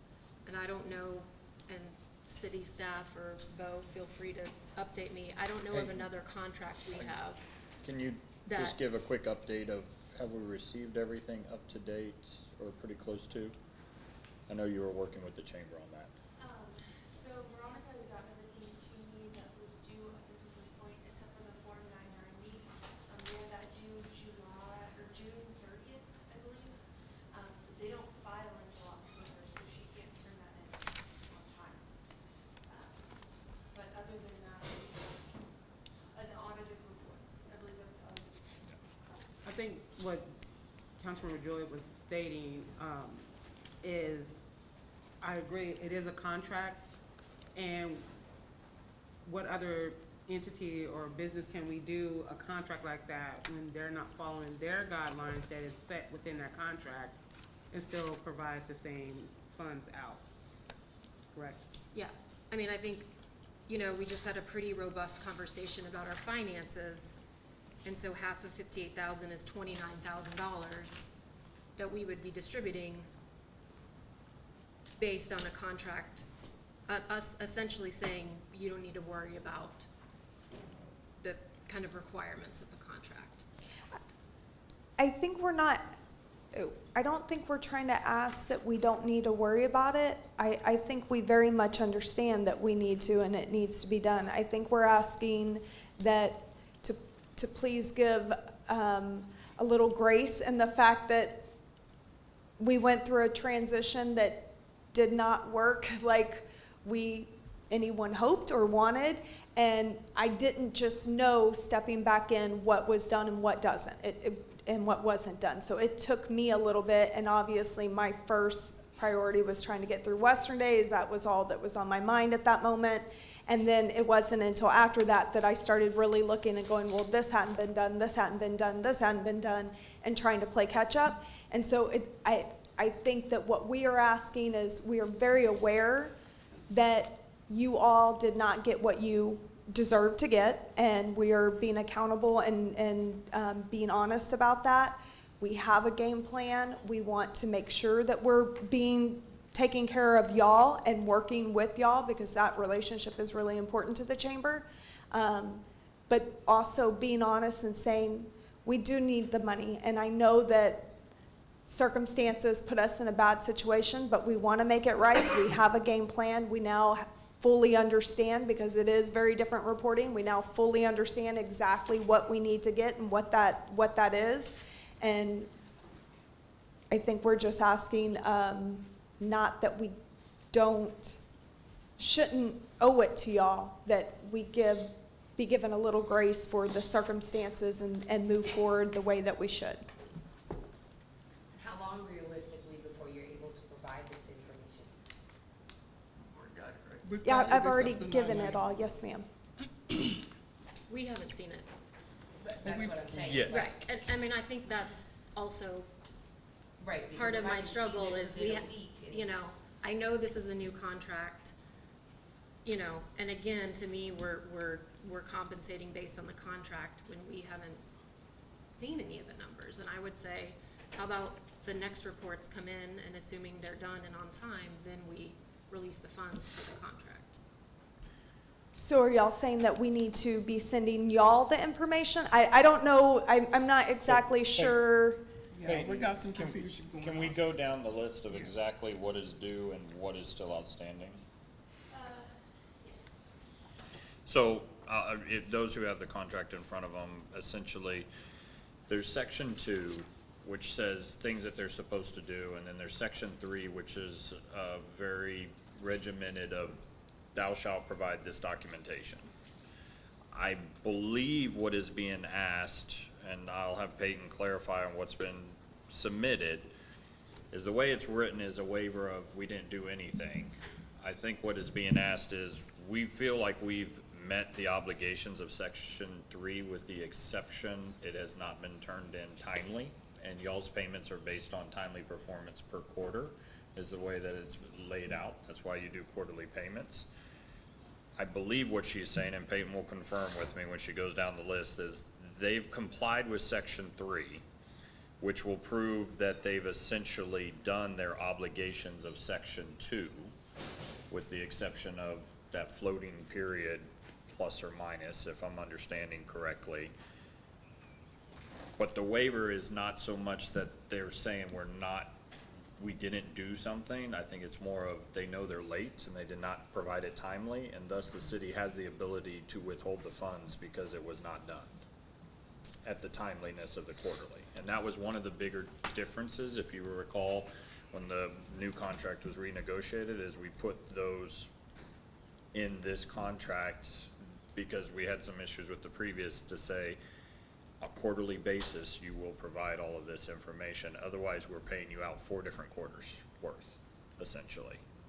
Because the last time, most of the stuff was submitted towards the end of the year, and then, but we had paid in advance throughout. So that's the one difference, I think, what we're discussing, and Veronica can correct me if I'm wrong, and Peyton as well. I think the contention is they've provided everything in section 3 as they can up to through August, essentially. Okay, so, we have received, so the monthly bank statements, we have received those. We received them on September 8th, so they did not meet the requirement, the timeliness requirement. The monthly reporting, same thing with that. We received that September 8th. Didn't meet the timeliness requirement. It's not content, it's timeliness. Quarterly report, same thing here. This was sent August 11th to the mayor. Where this one is a little tricky is the contract says it needs to be sent to the city secretary. Because if it's not sent to me, I don't know that it was turned in, and I can't track it. Annual reporting, we received the 2024 profit and loss report. We got that one in February. We got the 2025 profit and loss yesterday. Like I said, we don't have the Form 990. We don't have the audited financials. Veronica did present to council on the first Tuesday in February, so they met that requirement. As for the visitor center, they met those requirements for being open if we're not counting the period where there wasn't a chamber president. The tricky part with this contract is the authorization of payment. So the contract says failure to submit the quarterly reports within 30 days of the end of the quarter will result in the forfeiture of the quarter's funding. So very similar to what I just said. I think the waiver is that specific clause that the money not be forfeited because they did not meet the timeliness of the reporting. That's, I'm reading here and I'm reading there, and the way it's presented, I could see you saying, oh, they don't have to do anything and we'll just give them the funds. I think what you're really looking at, or what you're deciding to vote on, is did they provide everything? Peyton gave the report. You're actually making a waiver of that forfeiture of funds due to it not being turned in by the due dates that are established in the contract. And however you decide to vote, but I just want to be very clear, we're not waiving requirements of the contract that they don't have to do that work or they don't have to do the reports. What's being waived potentially, if you so choose, would be the ability to pay them Q1 and Q2, even though they did not meet that Section 6 authorization of payment and having things turned in by a certain time. Everybody kind of clear on that? And I'm only going to say one more thing, and then I will walk away. Just also to clarify, the P&L did just get sent, but that's because the verbiage was budget performance. Basically, we can label it as like budget income statement, how we have it labeled something that I sent other things and it wasn't the right thing. And so then finally talking with Kaylee, she was like, no, it's P&L. And I'm like, oh, yeah, I can do that. And so that was just established. So I just wasn't sure exactly what was being asked. And I was trying to send other things to make that happen, but they weren't. Finally, Kaylee and I were able to figure out exactly what it was that they were looking for. And so that's why that wasn't until yesterday. It was because we were just trying to figure out what that verbiage even was. Can you, 2 questions. What's the annual revenue of the chamber? Last year we brought in 280,000, like right at 280. Okay. And I thought I had a second question, but it's escaped me. No, that's okay. We are obviously not a big money maker. We're definitely a nonprofit, but Well, I think you're a C6, which is not a nonprofit. well, it's still a nonprofit. It's just a nonprofit that has the opportunity to also, like we can, oh my gosh, I just lost the word, but we can Have like, it's politically get involved. Yeah. Yes. But it's still a nonprofit at the end of the day, and we, we don't have a ton of funds coming in a lot of ways, but that is something that we have been talking about a lot in our board meetings, that we need to find some other avenues to pull in funds for sure. Anything else before I walk off? So I consider this to be a partnership of one of our entities, one that we give money to. And we know they've gone through some stuff, and Lord, we have too. So I have the grace to give them their money this time around, knowing that we ain't gonna do that no more. But they know that. I mean, we're all going through some stuff. So we know our budget is tight, but I think that, they did their best when they could get up and do what they got to do.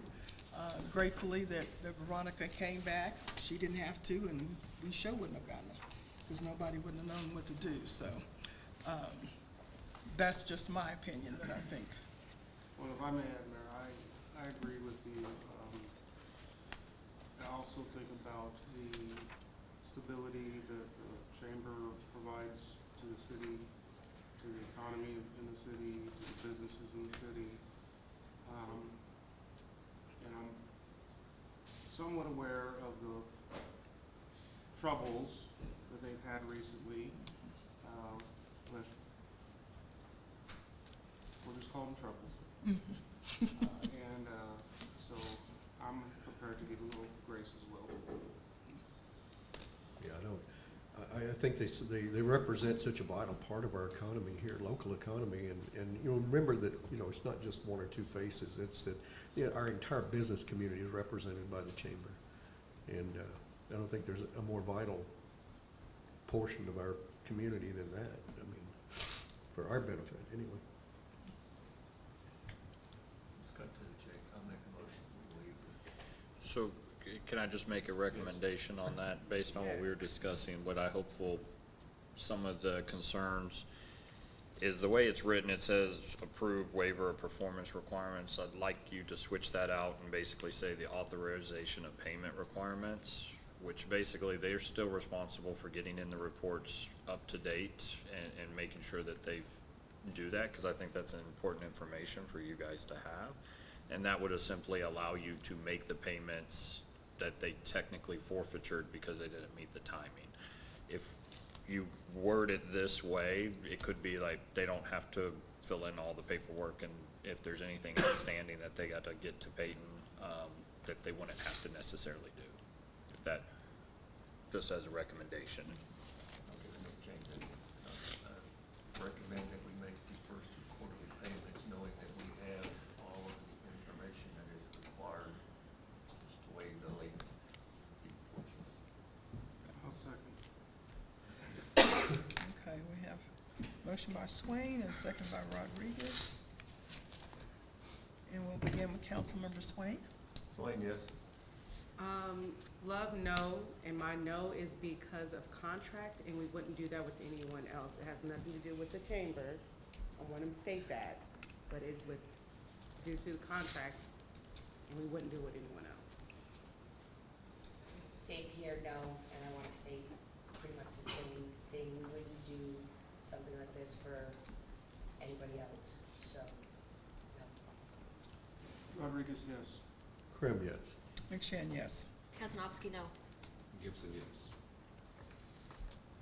All right, motion carries. Thank y'all for waiting so long.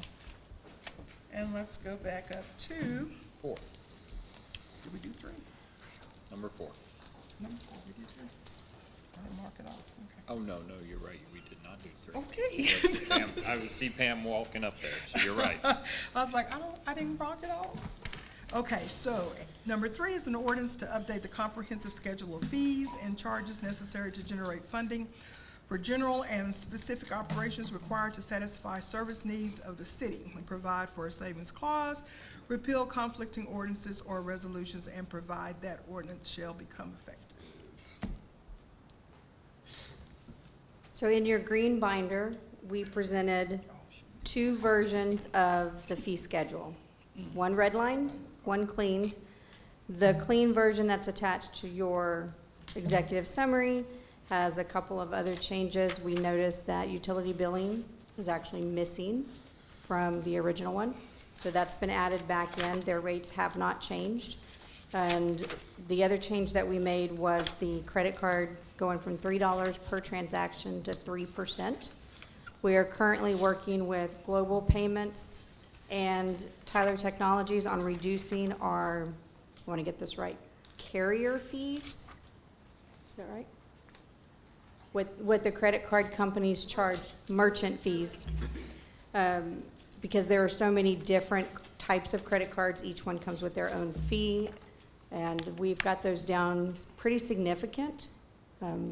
It's hard to tell you what we're going to see, if what we've changed our fee to, if it's going to make a difference with the savings, because those savings don't go into effect until this fee schedule goes into effect.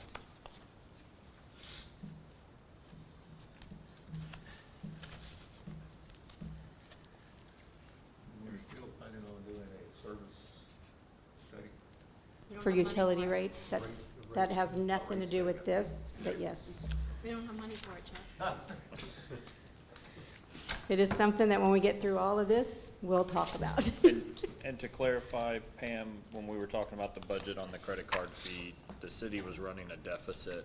Huge. Essentially, we were supplementing people being able to use a credit card to pay for their fees. The city was supplementing that difference of what we were paying the carriers versus what we were actually receiving from the payers. I don't know what huge is, but I do know it was a I deficit. think it was about 400,000, because I circled it. Yes. And so $3, 3% on a $100 bill is $3. So if your payment to the city is $100, you're not going to see a difference. If your bill is less than $100, you're actually going to save money from that transaction fee. If it's more than $100, then it's going to go up to 3% of whatever that transaction is.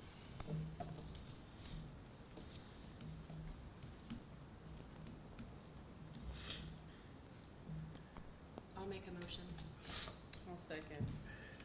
to approve as written. It's been motioned by Kaznowski, and, yeah, that's what I said, motion. Oh, Lord, tired already. And second by Love, and we'll begin with Councilmember Kaznowski. Kaznowski, yes. Gibson, yes. Swain, yes. Love, yes. Same here, yes. Rodriguez, yes. Krim, yes. McShane, yes. Motion carries. Number 4, resolution of the City of Elgin, Texas, establishing official holidays to be observed of the City of Elgin as part of the benefits provided by full-time staff,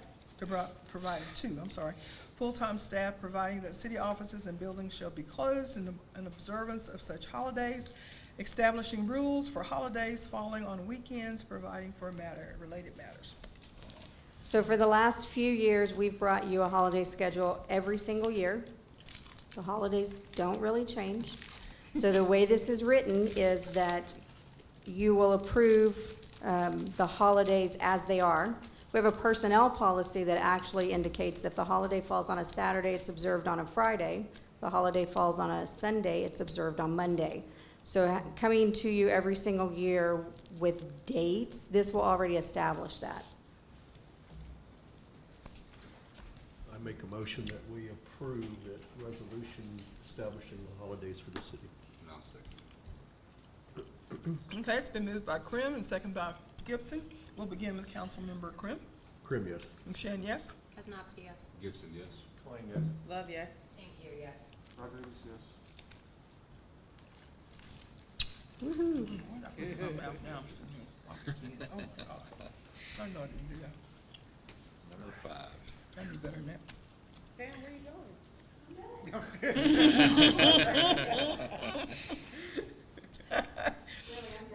Okay. Yes. Don't get me lied. Not that we have something to say about it. Okay, number 5, an ordinance granting the specific use permit for a short-term rental located at 907 North Avenue C on a parcel of land known by Bastrop County Appraisal District as parcel number 13622 WNO, Block 6, Lot 3, E1 half. City of Elgin, Texas, Bastrop County. So I do want to just make council aware that people that were asking for the specific use permit, they were here for most of the council. But Oh, they were sitting they right were there? sitting right there. And they were, I think, trying to hold out as long as they could. This kind of goes back to city manager's report, kind of what predicated this. Currently, the city's process, if you want to have a short-term rental property, is you must have a specific use permit. In order to get a specific use permit, you have to have basically 2 public hearings, one for planning and zoning, and it goes before them, and then the public hearing that we had here before, and then council ultimately is the only one who can grant a specific use permit for a property. P&Z had it. There were people who did show up. It was good conversations. Ultimately, P&Z made the recommendation to approve the specific use permit for the specific property. If you look at it, they actually put some stipulations within it. Council is free to approve as P&Z has put those stipulations. It's important to note that those stipulations will be written onto the specific use permit, and it holds with that. Same thing with the timeline. Once the timeline has expired, they would have to go through that process again, back through P&Z and back to council, as our current policies are today. If council goes another direction, decides to set up a special ordinance around short-term rentals, that would supersede at that point in time. They did go through the correct process. They will be utilizing a management company that will then be remitting the hot taxes for any kinds of rentals that they do at that particular property. And open to questions.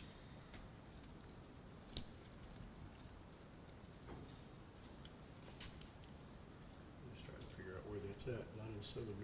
It's right across from, where we have the performance center on the left-hand side. Yeah, The little it's alley very over close. there, the little carport in the alley.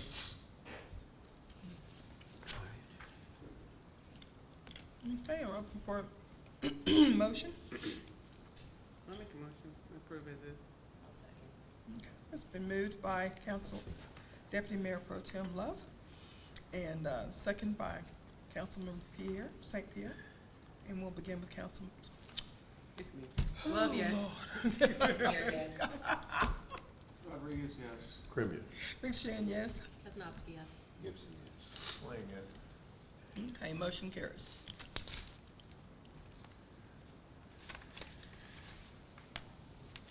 Okay. Number 6 is an ordinance of the City of Elgin, Texas, granting the Sign Energy Gas LLC a franchise to furnish and supply gas to the general public in the City of Elgin, Bastrop and Travis County, Texas, and to transport, deliver, sell, and distribute gas in and out and through said municipality for all purposes, providing for the payment of a fee or charge for the use of streets, alleys, and public ways, and providing a severability clause. I can get that out. Cut it Evening, off. council. Finally, somebody not asking you for money. So this is the third and final reading of the resolution that is in agreement to the franchise agreement for SIM. I don't have an opinion on whether they should be operating in the city or not. I think gas service is a good deal for people that want it in their homes. The representatives are not here tonight, but this is the third and final reading, so we'll call for a vote on this resolution here at the end of the presentation of the item. It's just to use the right-of-ways. Like any other franchise that operates within the city right-of-ways, they're gonna have to get a permit and have those plans reviewed by city staff, so make sure that they follow all of our policies when they're operating in the right-of-way. We have engineering staff look at that if they're gonna do any boring. That doesn't limit some of the accidents that happen, but it really kind of brings it down to the operator level on who's supposed to be operating in the right-of-way. So that's the resolution that's been read 2 times already. This is the third one, and really don't have that many questions to answer. We just spread it I'll make the motion. Okay, it's been moved by Rodriguez and seconded by St. Pierre. We'll begin with Councilmember Rodriguez. Rodriguez, yes. Krim, yes. McShane, yes. Kaznowski, yes. Gibson, yes. Klein, yes. Love, yes. St. Pierre, yes. Okay. And so the next, number 7, is appointments or reappointments of members of various city boards, commissions, boards, and committees, including Planning and Zoning, Board of Adjustments, Library Advisory Board, Park and Rec, Economic Development Corporation, Historic Review Board, Main Street Board, and Building Standard Commissions. So, every year around about this time, we've sent out announcements for those who might want to serve on boards. This is what we have currently. This is our boards. The process is, was put in, 2 years ago, I guess. We allow the chairpersons of each one of those boards to review applications that have come in and to provide suggestions or recommendations to me as to who they think would fit on the board. The EDC and the Main Street Board has specific criteria that we have to follow, so the other ones, though, generally, I think it's just being in the city limits, I think, is what everybody's is. Can you But clarify what those requirements? I knew you would say that, and I don't have them with me. What is Do that? you, Peyton? Registered voter, live in the city, own property or a business in the city. Okay. there For we go. EDC. For EDC, For the And EDC. Main Street too. yes. That's for all of them. They're supposed to be one of those three things. For EDC, it's daily own a business, own property, and live in the county or adjacent county. It's state requirements. So it is longer. It has to be all of those requirements. Not all of them, so you either have to be a property owner, a business owner, everybody has to be a registered voter. Yes. Property owner, business owner, those are the 2 main ones for EDC. It's, in Main Street, you have to own a business and then. Right. Yeah. Where there's a current member versus a recommended member, they're different. What's the deal there? Those folks, So, like, Boards of Adjustments as an example, Mr. McShan will no longer be serving. He'll be stepping down, and but so, he made that decision. yes, Okay. yes, he did not apply. Okay. Mr. Dark made this. Yes, yeah. He was on quite a few when I became mayor, and I have got him. You took it away from us for. I'm so sorry, but he's been there long enough. Yeah, So, so that's how that is laid out for you guys to understand. yeah. Out of the applications for the EDC board, was there a reason why we're going with the recommended, did any of the other applicants fulfill all of the requirements? Fulfill any of the requirements? So again, I've let the chairman of each one of the boards recommend who they would like to serve on the board. And the chair is, on that one, is Brian Bracewell. Right, and so he nominated himself, or recommended himself? Well, he's not up. Is he up? Yeah. Yes. Is he up? Oh, okay. Yeah, that's, Well, that one I put back, because that's yes, he does meet all the requirements. well, I know he does, but I'm saying of the other applicants that were at the EDC board, did other of them meet the requirements other than these 2? Were there any other applicants that met requirements? Yes, okay. Okay, I'm gonna ruffle some feathers here. No, that's fine. We have a problem with them managing effectively their EDC director, which is why they got rid of their EDC director. So no offense, why would we recommend some of the same people again? Because of their skills, I'll fight for that one. Their skills. We need certain skill levels on the EDC, not just anybody. And so that's why they have those specific requirements. And I back Brian. And that was I want to say a fluke, but that particular situation, I think you can't just go on that one and say they didn't know what they were doing or they weren't doing the I'm right not thing. saying that they didn't know what they're doing, I'm saying they ineffectively managed their employee. Well, it's a city employee. But wasn't he under the direction of the EDC? He follows the guidelines as for, yeah. But as far as So that personnel, was huge. personnel, because he's a city staff, personnel is different. And they could have chosen to do however, and that's a part of management, which between the city manager and the chair. And so, like I said, that was a different situation. That's a personnel issue that we won't discuss. Not proper place to discuss personnel issue. The EDC is looking to move future director underneath the city manager. Yeah, I know that, I'm aware of that, I just, I think you make a good point. It's not a great look, in my opinion. no, it's not a great look, And and I'm- that's my concern. And no offense to Mr. Bracewell, he's a very great guy, and he manages his business very, very well. But he also did take what was unique to Elgin and move it to other cities. And so we're not getting as much tax revenue with Southside as we used to, because people in Bastrop don't need to come to Elgin for sausage. People in Hutto don't need to come to Elgin for sausage, and that is his right to do so.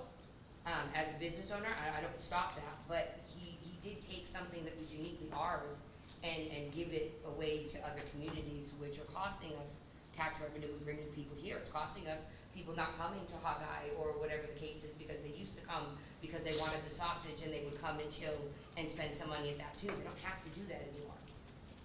And so I just don't think it's necessarily the greatest look that it's the same two people. Just my opinion. I get what you're saying too. Also, having new people also brings new ideas. Having the same people kind of leaves it complacent. So I get that too. Nothing against either one of them, I just.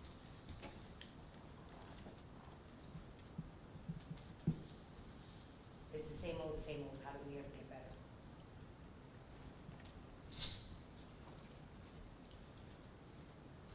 I motion to accept it as is. I have every confidence in the names that are on the board. Okay, it's been moved by Rodriguez. Do I hear a second? Second. And second by Swain, and we'll begin with Councilmember Rodriguez. Rodriguez, yes. Crib, yes. McShane, yes. Kaznowski, yes. Gibson, yes. Wayne, yes. Love, yes. St. Clair, no. Motion carries. And number 8, resolution of the City of Elgin nominating persons for the Bastrop Central Appraisal District for Board of Directors. We get one vote, right? I mean, 130, 100, whatever. I reached out to Commissioner Glass. I personally don't know these individuals. She highly recommended them. Do we have the names of them? Do we have the names, Faith? Some, that's what I could not, yeah. I knew you would say that. Yeah, it's in your binder. It's the two, both of them are gonna be reappointed. So you can choose to That's do what one I of meant, them. yeah. We're not Yeah, voting. that's right. We We're just didn't nominating. It's just nominating. But We don't know if they'll actually be David selected. Redd and Justin Desner.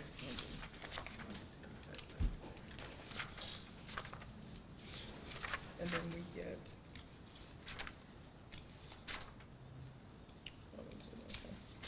So we just say yes or no? Those two individuals. Okay.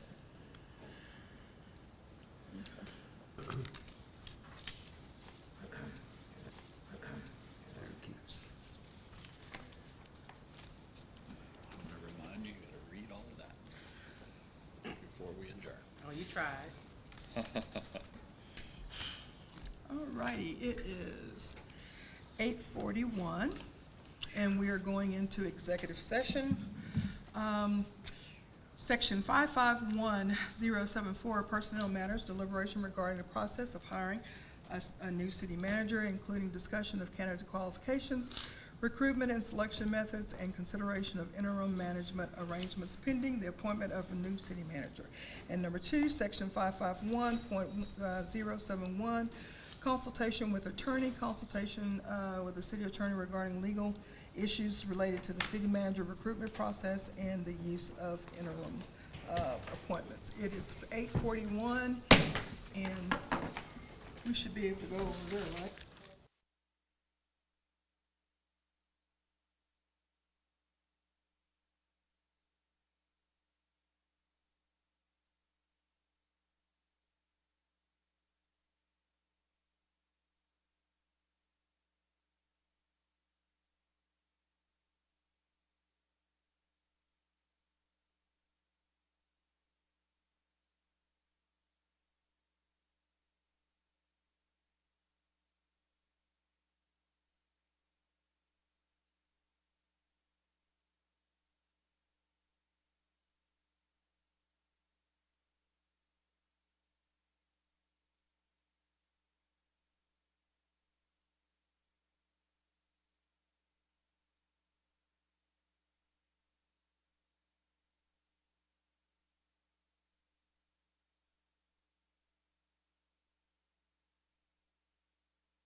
It is 9:05, and we are reconvening from our executive session. And do I have a motion? Mayor, I make a motion to move to authorize the mayor to execute an employment contract for interim services with SGR. And I'll second it. It has been moved by Councilmember Love and seconded by Councilmember Gibson, and we'll begin with Deputy Mayor Pro Tem Love. Love, yes. St. Pierre, yes. Rodriguez, yes. Krim, yes. McShane, yes. Kaznowski, yes. Gibson, yes. Swain, yes. Motion carries.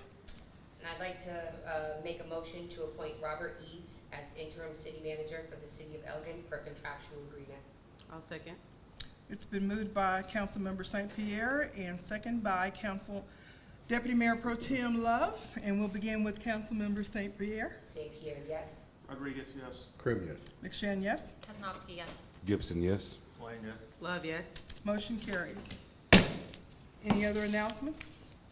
It is 9:06, and we are adjourned.